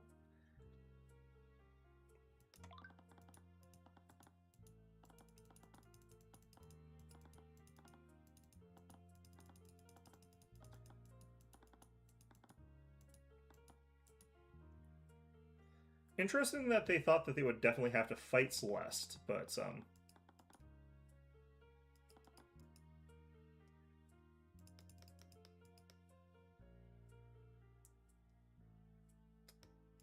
oh, that one's actually pretty obvious then. Okay, he had Force Cage, because there was a Force Cage that was cast there. Objection! That's strange. What is it now? Commander White, you said that Steelwind attacked Von Sanctus with the projectile before she suffocated him. He actually probably wanted to injure him so he'd be easier to subdue. That's what I find strange. Von Sanctus knew he was under attack. He actually had a couple spells. Why didn't he use, like Stone Skin as well? Like, that's also something. He actually had a good list of defensive spells for what he had there. He also had Teleport. Like, he could have left. So, like, if she shot him with a crossbow bolt and he got weakened, he could have teleported out of there. So, he actually had multiple different ways of getting out of that situation alive. He actually probably picked one of them. Well, actually, no, I don't know which one. Sanctus got tag teamed. We know from seeing this murder, he's probably the threat we want to pull on. Well, Sanctus and Sybil both got tag teamed. They were both fighting a bunch of the Kingsguard that were, like, unconscious outside of the room. They were both being attacked by that. He chose not to run. I know he chose not to run, but, like, after he was, like... Because what the evidence sort of shows is that he cast Force Cage on himself to hide from the flames. And then, like, he suffocated in there and he died. Like, he suffocated because, like, the smoke couldn't penetrate into the Force Cage. I'm speculating, but this is probably how this is going to shake out. The smoke wasn't capable of penetrating into the Force Cage to poison him. But air wasn't capable of getting into the Force Cage either because it was being pulled out of there so that it could feed the fire. So he suffocated to death inside the Force Cage. But he could have teleported out of the Force Cage, like, at that point in time. Like, unless that blocks teleportation. I'd actually have to double-check that. Oh, no, never mind. You're not allowed to teleport into or out of the cube. Okay, so that's why. That'd be why he couldn't get out of there. Makes sense then. I guess that's true. Von Sanctus is hardly a warrior, Cuthbert. Force Gauge is an extremely useless spell, but has to be aimed. He was shot with a projectile. He must have been in immense pain. I doubt he'd be able to think clearly under those circumstances. I don't really agree with you, but the crime scene tells another story. What do you mean, Mr. Cuthbert?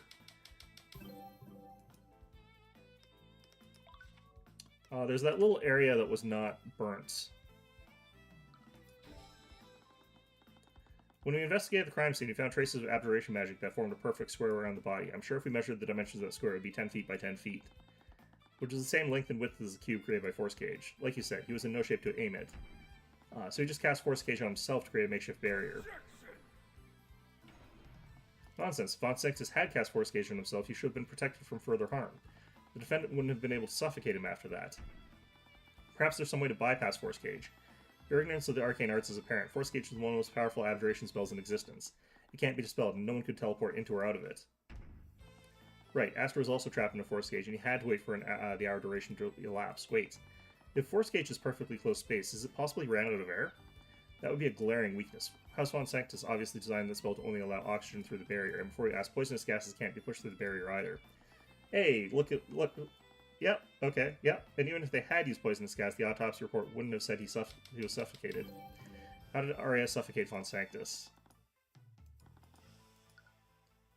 The fire consumed all the oxygen.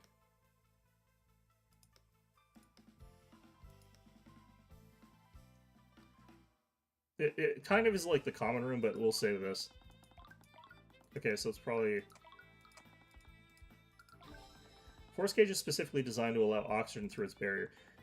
This is actually a fairly advanced for their setting, like, knowledge of how fire works, which is interesting. Although people have known about how oxygen or air and fire interact for a long time, so maybe this isn't actually. But what if there's no oxygen left in the room? No oxygen. Ah. This is pretty good, yeah? Yeah. It was a fire in the common room. Von Sanctus wouldn't be harmed once using that Force Gauge, so she started a fire to eat all the oxygen within the room. That should have protected him ended up trapping him, and the inability to dispel it ended up sealing his fate. Well, I suppose that explains how the defendant murdered Von Sanctus, but with that in mind, a lot of this plan sounds like it was improvised at the moment. Just like the murder of Pierce, and not only that, we assume that the patron used the same method to kill both Lord Von Sanctus and Lady Sybil. But I doubt Lady Sybil died under the same circumstances. Correct, there was only one fire. And if Sybil was in that Force Gauge, the defendant wouldn't have been able to throw her body into Lake Galacrond, which means Sybil must have died by asphyxiation elsewhere. Then it's clear our next course of action is to determine how Lady Sybil was murdered. So we still don't know where she was murdered. The only witness who saw her around this time was the High Speaker, which was after the defendant disposed of Sybil's body. Well, the High Speaker's testimony is as good a start as any. For our next witness, the defense would like to call High Speaker Theon Archias to the stand. What's wrong? It's nothing. Carry on. He doesn't like the Archspeaker. Kingsguard, escort High Speaker Archias to the witness stand. Alright, here's where we're going to get a real vibe check of this guy to figure out if he's actually the person we think is the patron. Oh, great and blessed skilled Lord, to think you would grace us with your presence. Oh my god. No, you're my god. Forgive me, Lord Athelion, I spoke out of turn. You must think I am an arrogant fool. How many times do I have to tell you people that I am not a god? Yes, I revere and serve the god of dragons, but I'm not an avatar of Bahamut. But you're the skilled lord. I'm just a dragon, but not even a powerful one. I'm not a deity. This humility, that's exactly what Bahamut's avatar would say. I swear to God. He even swears by the god's name. Lucio, please handle this. Perhaps another approach is warranted. High Speaker Arceus, the great and powerful Athelion, calls upon you today. You require my life? Of course, I will gladly give my life for the Scaled Lord. What? No. Of course, my blood could never be enough. Would you just let me... I'll do as you wish, my lord. If I take some time, though, I'll need some time to gather some devout followers of the faith and... We just want your testimony. Tell us what you saw when Miss Steelwind was at the westward balcony yesterday. Oh, I see. If that's what you truly wish, my lord. Are we just going to ignore how willing he was to commit mass murder? Be quiet, we just got him to calm down. Okay. I was doing some paperwork in my quarters, and I suppose I lost track of time. My alarm went off, and I realized it was time for my afternoon prayers. Okay, the paperwork thing is definitely making me think I'm on the right track with him. The impression that he's giving as an individual is actually that he might not have actually read the paperwork carefully, and he didn't intentionally give her that document. Um, but we'll have to see. I began to head to the prayer room when I spotted Lady Steelman looking over the westward balcony. I tried to greet her, but she didn't respond to me. That's why I noticed she was pushing something larger on the balcony into Lake Galacrond. I asked her what she was doing, but again she ignored me and went towards the prayer room. I thought nothing of it and made my way there as well. That's when the guards moved to turn me away. Let me just double check something here.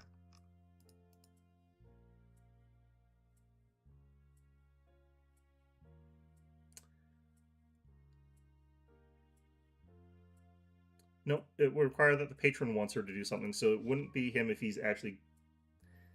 He is also rocking purple. That is true. Actually, is that the sign on there? Kind of. That kind of looks like the purple sign on that cloak there. So yeah, you could be on something with that too. Um, like he definitely has the impression of somebody who's fairly devout, but it's hard to say for sure. It doesn't look enough like it. Yeah, I went back to my course to do my prayers there. I'm feeling like it's pretty likely still that he's in that sort of category. Like if he's a zealot of some sort, he could probably be tricked by somebody proclaiming to be some sort of divine being, enacting some sort of divine judgment or something like that. He seems like he could be easily duped. He's also literally talking to the thing that he worships, and the thing he's worshiping is telling him to cut that out, and he won't listen. So, um, there's some different elements to him that make him seem like he would be easily tricked into helping Eris. There's also the possibility that there's a chain of contracts where he signed a contract with Eris, and she used that to pass on the patron thing to him. So, but he doesn't lose his memories during the time where she's being controlled, so that cuts that out a little bit. But I don't know how the other parts work there. There's also the fact that maybe there's part of the contract being obfuscated from even us. Considering the timing of all this must have all happened minutes before she began attacking the prayer room. Yes, I consider myself lucky. The Scaled Lords must have graced me with divine luck. Please, just stop. Considering how quickly she was moving, there has to be a reason why she waited there. Was she waiting for the High Speaker to leave? Perhaps they need to closely examine the timing of these events.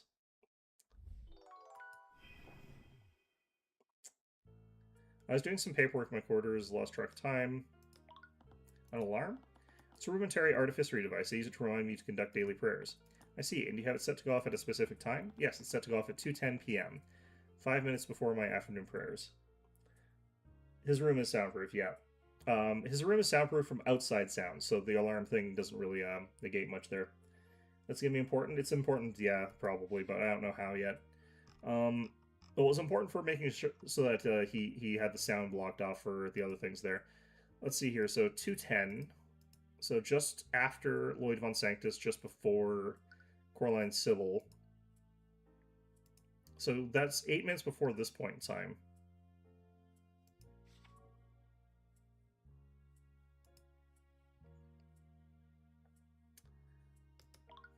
So you usually say your afternoon prayers at 2:15? Yes, it is said that time is the holiest hour of the god of dragons. This is the first I've heard of this. Was I mistaken? Forgive me, my lord. I can't believe I've dishonored your deity. You know what? Just forget I said anything. 2:15 is fine. I don't care. I began heading to the prayer room when I spotted Lady Steelman looking over the westward balcony. What was her expression like? It was very cold and emotionless. Patron must have had control over her when this had happened. Yes, that certainly makes the most sense. What time did this happen? It was shortly after my alarm went off. I would definitely be before 2:15 p.m.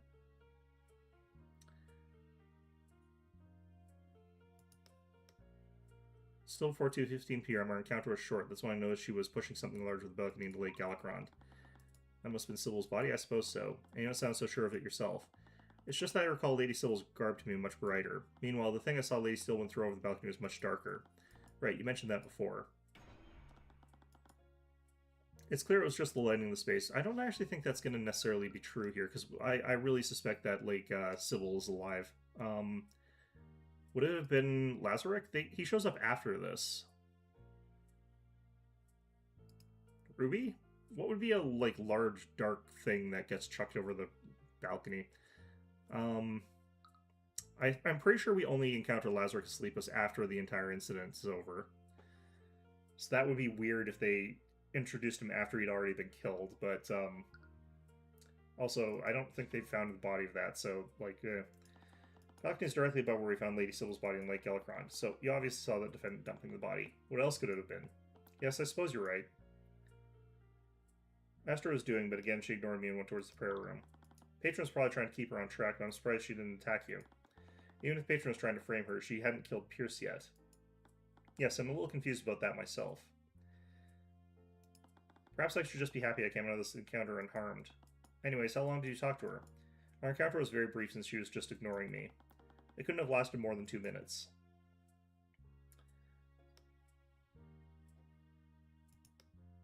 Thought nothing made my way there as well. That's when the guards there turned me away. Those guards are still comatose. We still don't have an explanation for that either. Did the Empress of Discord use some kind of demonic magic to do that? The Outer Forest doesn't leave magical traces, so it's possible that demonic magic is the same. Either way, it was awfully convenient he left right before the attack on the prayer room happened. Anyways, what time did this happen?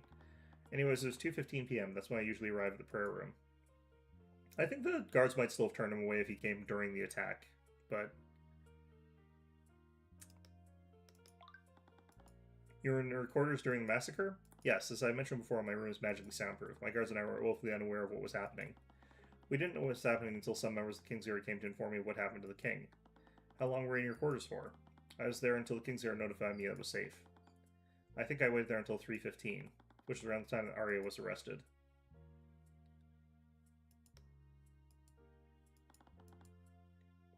There was a very small time frame between Sybil's death and Arya's attack on the prayer room. Details of his testimony can make a huge difference depending on when each event happened.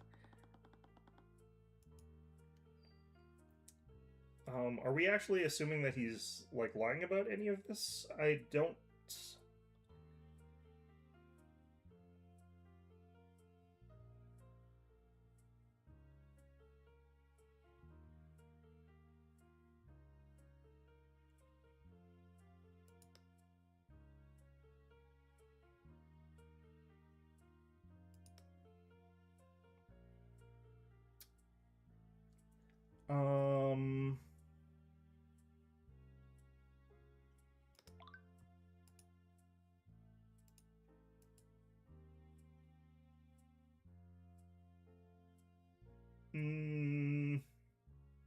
How does drowning count as suffocation? He's very scheduled, so it would be easy to work around him with a solar clock. Yeah, I think so. I'm wondering if, like, does drowning count as suffocation? Because, like, if she gets chucked out of there at, like, 2:15 or whatever, and then she lands in the water and then drowns, like, that maybe that's what's going on? But, like, we'll find out. This is probably it. Wait, what? Something wrong? There is, but I'm not really sure what it means. Yeah, I feel like that could potentially count as suffocation. I don't know. Like, apparently, like, having vacuum suck all the air out of the room is also suffocation. But, like, I don't know. Stop stammering and say what you want to say. Hi, Speaker. You said that you saw Arya dumping something over the edge of the balcony. I just realized if you were inside a force cage for an hour and you were breathing in all the oxygen, if that was, like, enough to, like, consume all the oxygen that was already in there, like, that's not the issue. I wonder what the concentration of carbon dioxide that's trapped in there because poison can't go through the barrier would be. And apparently carbon dioxide counts as poison because smoke inhalation counts as poison. Unless they mean other elements of the smoke, but not the carbon dioxide, which would be weird because then you could poison someone with carbon dioxide using the... I think they didn't think that through, and I think that's fine. That's a little bit too technical. You said you saw Arya dumping something over the ledge of the balcony. There's no need to be vague, Cuthbert. It's clear from the evidence that you saw my daughter dumping Lady Sybil's body. That's the thing, Lord Sealand. It couldn't have been Sybil's body. What are you talking about? Location of the balcony has been where we found Lady Sybil's body lines up perfectly. That may be, but the witness just said he saw Arya dumping the body before 2:15 p.m. Wait. You see it too, don't you? How did Arya dump Coraline Sybil's body into Lake Galakrond before 2:15 p.m. if her time of death was 2:18? I feel like that's... Does that mean that, like, you can't drown from that?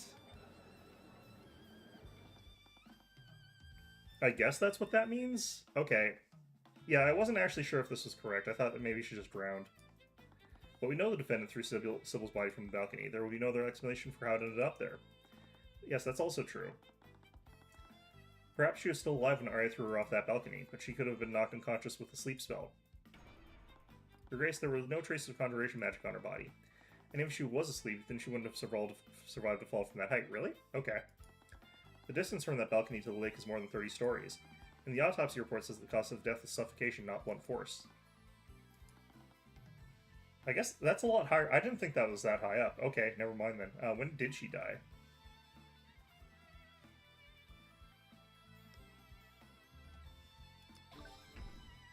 She must have died after she hit the water. Mr. Cuthbert, Lucio just said that she would have died upon impact. That's assuming she didn't do anything to lessen the blow. She might have had the opportunity to cast a spell to protect herself. We know Von Sanctus casts... so, no, I think that in this particular case that they're talking about this spell. But yes, Von Sanctus used Stone Skin on her. We did see that the stone was being chipped off while she was sort of being across there. That's actually probably why she was darker looking. But would stone look darker than a human? I actually don't think they would. Regardless, though, yeah, she probably was talking about this. That's the transmutation that was on her. That might explain... Oh, actually, she had multiple transmutation. That might explain why her body wasn't as damaged despite falling from such a great height. Again, that doesn't match with the evidence. Lady Sybil's spell compendium contains the spell Slowfall. If she had the opportunity to cast a spell, she would have used that spell to slow her descent. And she wouldn't have taken any damage from hitting the lake if she'd done that. That's a really good point, but just indulge me for a second. Which spell was cast on Sybil? I think Lloyd must have cast Stone Skin on her. Stone Skin? If you recall, the High Speaker mentioned that something strange about the object Arya threw over the balcony. It was much darker and didn't match with Sybil's usual garb. Did that change her clothes? I forget that.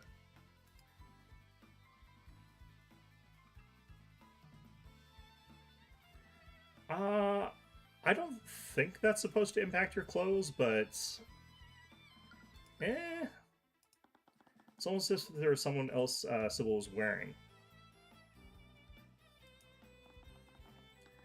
The object was actually Lady Sybil, protected by a layer of stone. Lloyd cast Stone Skin on her before she was thrown into the lake.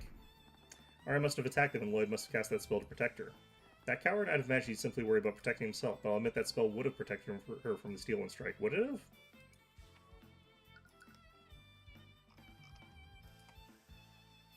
Cut through thick metal armor, power of a mage blade. Do we have mage blade here? Yep. Okay, I guess they're saying that between the two of them that the Stone Skin is tough enough to counter Steel Wind Strike and Mage Blade. That doesn't seem quite right. What do you mean? I may not have seen much, but I saw that object Arya dumped off was stiff and motionless. If it had been Lady Sybil, she would have been struggling against her, wouldn't she? That's a good point, too. The High Speaker saw Arya dumping a motionless Sybil, but if I assume my logic is correct, then she must have, should have also still been alive. Okay, so, What if...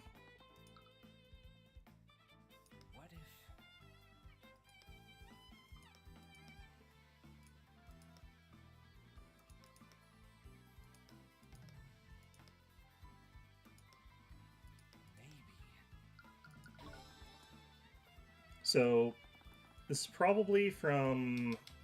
I'm gonna double check this. Stone Skin, yeah, easy. Just gonna double check this. Arya's spell compendium. The whole creature is hers. Yep. It was whole creature. Lloyd must have cast Stone Skin and Sybil when Arya attacked them. The patron must have known that Arya couldn't physically damage her like that. So they ordered her to restrain Sybil with that spell. And Sybil died by suffocation. That's right, Lucio. How did Sybil suffocate? Even if she was restrained, Sybil was still protected by Stone Skin. They would have only left one option for the patron. I guess drowning counts? Sybil drowned in Lake Galakron. Sybil suffocated when Arya threw her into Lake Galakron. Her Stone Skin lessened the impact of the fall, but it also made her drop like a literal rock. Arya's whole creature spell prevented her from moving, and since Lloyd stayed in the common room, he didn't know the spell was signing her death warrant. She was helpless as she sank to the bottom of the lake. What are the durations on these?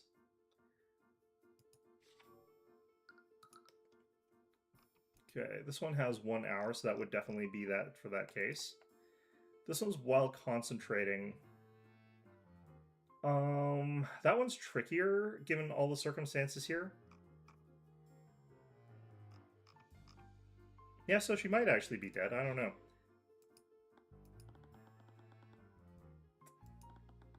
Lady Sybil drowned after Arya cast a whole creature on her, and Lord Pierce died after being wounded by a blade created by shape liquid. The only common thread I see is the patron knew how to use his victim's spells against them. Does Feign Death have a gesture? That's a good point, actually. Nope, but there's an incantation. You can't speak while you're being impacted by a whole creature.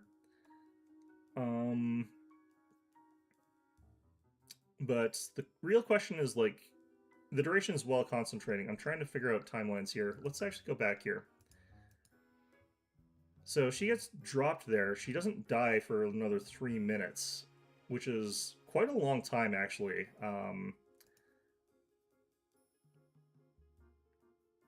So she'd have to have held the concentration for the full 3 minutes.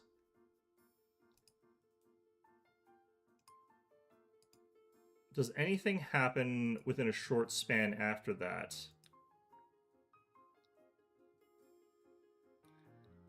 When did she fight? Feign Death prevents her from drowning. It's possible that she could have done that. The problem is this. It prevents her from using their mouth to speak. So she would be able to do the gesture to cast Feign Death, but she wouldn't have been able to say Fel Norma. So she could actually still be dead. Suffocated at 2:18, 3 minutes later. Yeah, so that's quite a while, so I'm actually kind of wondering about that as well. But some people can hold their breath for 3 minutes, like, and if she's like a rock that's, you know, literally paralyzed, her metabolism's probably a little bit different than normal, so 3 minutes might be the amount of time for that. The question is, if like Arya had to do anything during that period of 3 minutes, then that means that the whole creature would have dropped, at which point she would have been able to cast the invocation. So the timing of that part becomes quite interesting. Because, like, we have this part here. This is a half-hour fight. So, 2:15?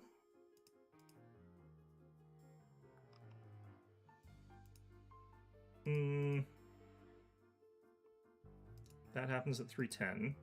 I'm trying to remember the specific timeline of, like, when my own testimony is, like, when I got knocked unconscious.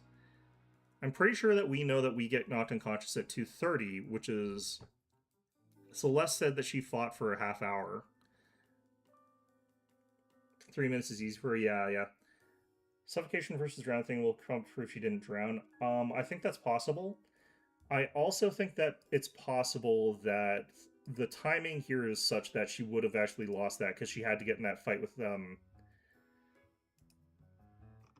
with Celeste. However, my working theory is that since Arya can't fight Celeste, they had Beatrice come in as a ringer to fight Celeste.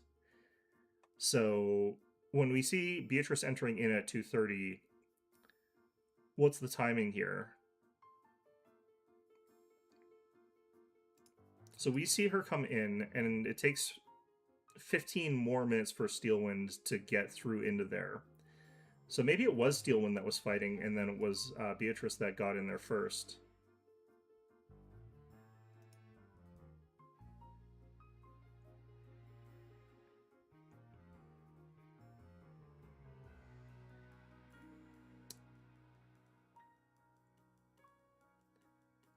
Huh.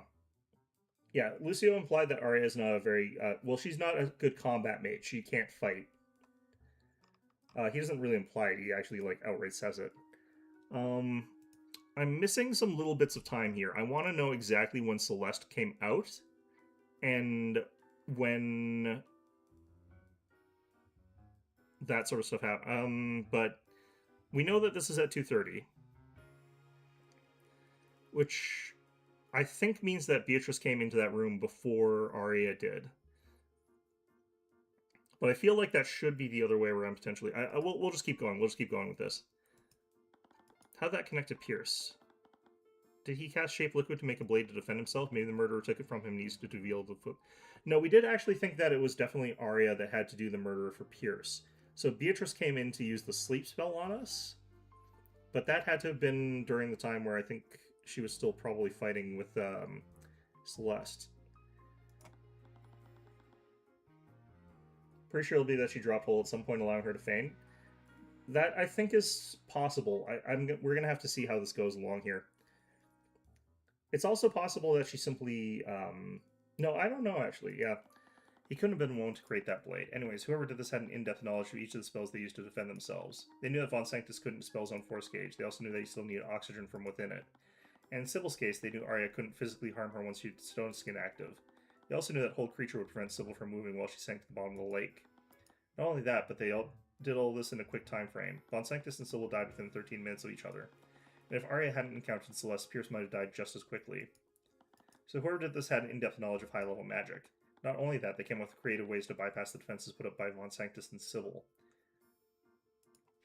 How many of these spells does Beatrice know?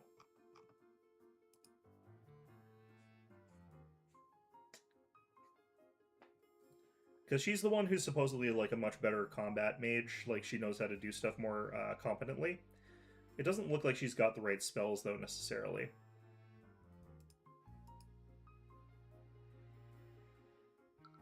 She wasn't the one who actually... Sybil wasn't the one who had Feign Death, though. Why? I think that was still Beatrice, though, that... No, so I'm probably wrong. Beatrice has Feign Death? Yeah, she's the one that has that. I'm still pretty sure that she's probably doing that for some reason or another. Because, like, I'm working under the impression here that some of the instances where we see Arya doing something, that doesn't actually change much in my book. Like, Beatrice is Arya in some of these scenes. So there's that. Like, I'm still not entirely sure what's going on with some of the stuff here. Like, I'm starting to think that, like, some of those moments it's definitely sort of Beatrice is Arya and vice versa. Or not vice versa, it's just like Beatrice is acting as Arya. Yes, they had the ability to react quickly and decisively. But considering the circumstances, that hardly narrows it down. Several members of the Four Pillar families were present that day, each and every one of them studied at the Imperial Academy. They would all be knowledgeable in magic in its applications. What they were saying wasn't sitting right with me for some reason. There was something there, so why couldn't I see it? Oh, you know what? Beatrice is the patron. That's probably why she's not allowed to die yet.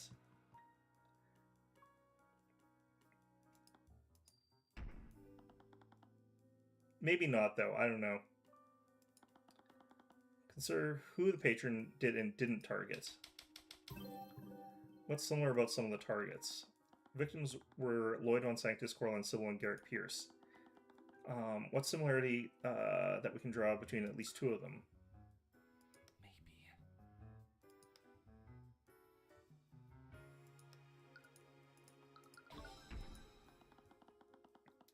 Von Sanctus and Sybil were the heads of their respective noble houses. Are you saying that patrons' goal is to assassinate leaders of the Four Pillars?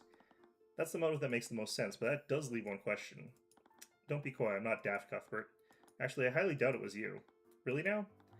Out of most people here, you could have easily tricked your daughter into signing a blood contract. But why would you need to do that? You're the Grand General of Wearingard's military, and the cathedral is filled with your men. You could have easily equipped one of your best mages to carry out this massacre, and you wouldn't even need to make a deal with the devil to do so. So why wasn't Lucio targeted then? From her encounter with Celeste, it's clear there's a limit to Arya's combat capabilities. The patron might have simply doubted Arya's ability to defeat the great Grand General, but there's also another explanation.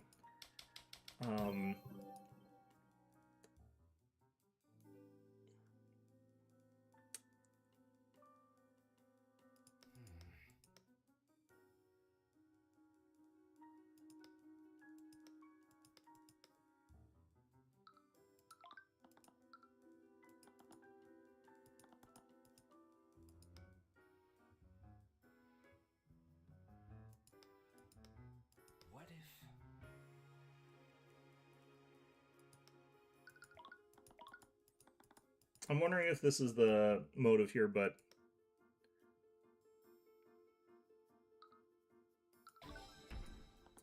Patron wanted people to suspect House Steelman for the murders. He used Lucio Steelman's daughter to commit the crime, and they intentionally left him alive to cast suspicion on him. That's why they used my daughter? What was that tinge of anger just now? Anyways, that leads me to my next point. Imagine if we had never discovered Arya's blood contract with the Empress of Discord. What would have happened? We still think that Miss Steelwind succumbed to Mageblight. She would have been convicted for the murders, and thrust in House Steelwind would have forever diminished. About a month ago, House Frege lost the Duke of Finance, and his successor, Leif Frege, was woefully unprepared to take his place. Now the heads of House Von Sanctus and House Sybil are dead. With House Steelwind being held responsible for all, like, there's still clearly someone who's not actually dead, and it's got to be Sybil, unless someone else shows up as being, like, supposedly dead, in which case, yeah, okay, it's the new person that shows up that's not actually dead that looks dead, but it's got to be Sybil still, is all I'm saying. All the four pillar families would have been weakened as a result of the massacre. But I think there's another layer to this. Everything fits together if we assume that the patron spell goal was to weaken the pillar families. Except for the murder of Garrick Pierce. Yes, in contrast to Sybil and Von Sanctus, Pierce's political power pales in comparison. And he was on death row. Furthermore, Pierce is already scheduled to be executed next month for the murder of Flintheart McCoy. Why did the patron target Garrick Pierce? Why would the patron go to the trouble of murdering a condemned man?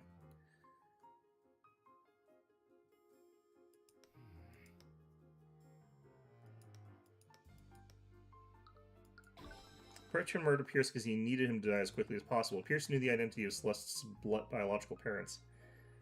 She wouldn't be able to disobey Eris like that. She does have the ability to disobey Eris like that because she has specific goals that are being given to her by Eris, and she can work around those because Beatrice is smart enough to be able to do that. But it depends on what Eris told her to do, because I don't actually know what she was being told to do. I think that the only thing that she was there to do was to fight Celeste, but that might not even be it, because I feel like the timelines make it so that she was actually there and Arya was fighting Celeste somehow. But that becomes a really weird question, because I don't know how Arya was fighting Celeste, unless we switch her for Beatrice. So how did Beatrice get into that room first while she was supposedly fighting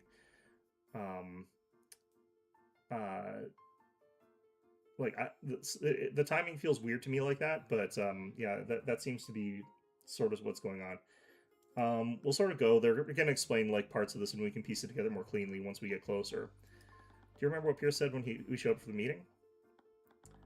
Simple command like kill Sybil would be hard to loophole through it unless feigned death. I don't think that she was ordered to kill Sybil. I think that the person who was commanded to kill Sybil was Arya, remember? Because she was the person who was supposed to have been able to do that, but she gets thrown into that sort of, like, weird little loop. It's past 3?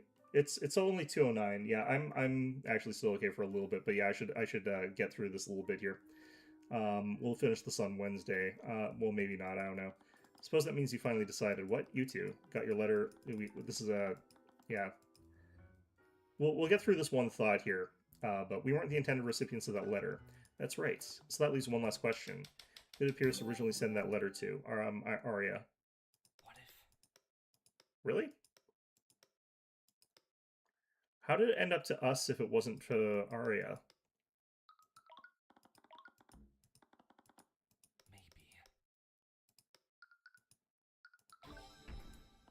There's only one person Pierce could have sent that letter to. The person who orchestrated the massacre in the first place, the patron. That means the patron is someone who would have threatened by Celeste's parentage. Okay, so I think that's actually a pretty good spot to... Yeah. I think that's actually a pretty good stopping point for this, but...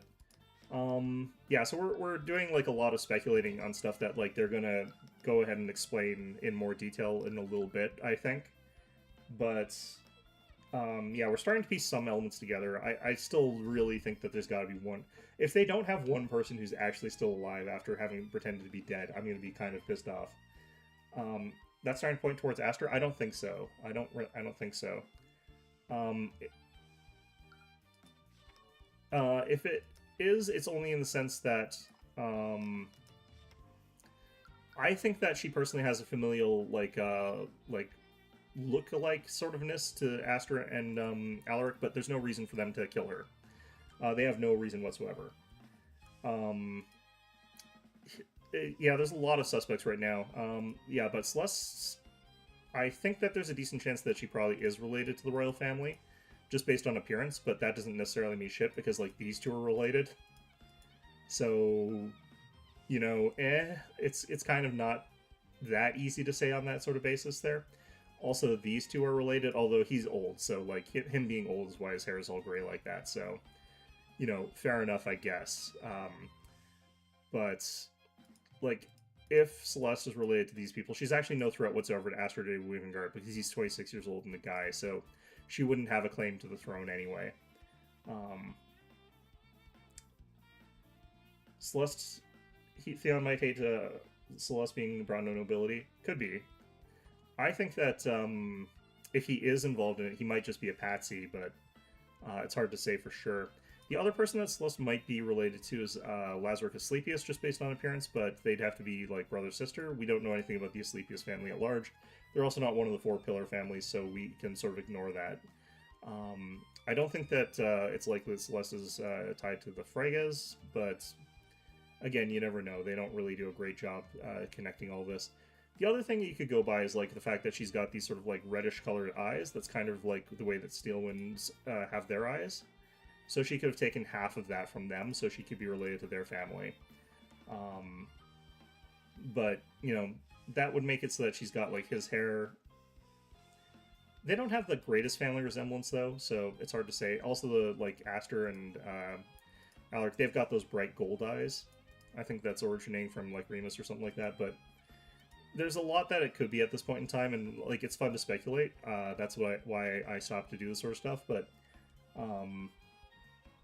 yeah, I think that they're definitely not revealed enough information for us to get some of the stuff without just guessing the right thing by pure chance.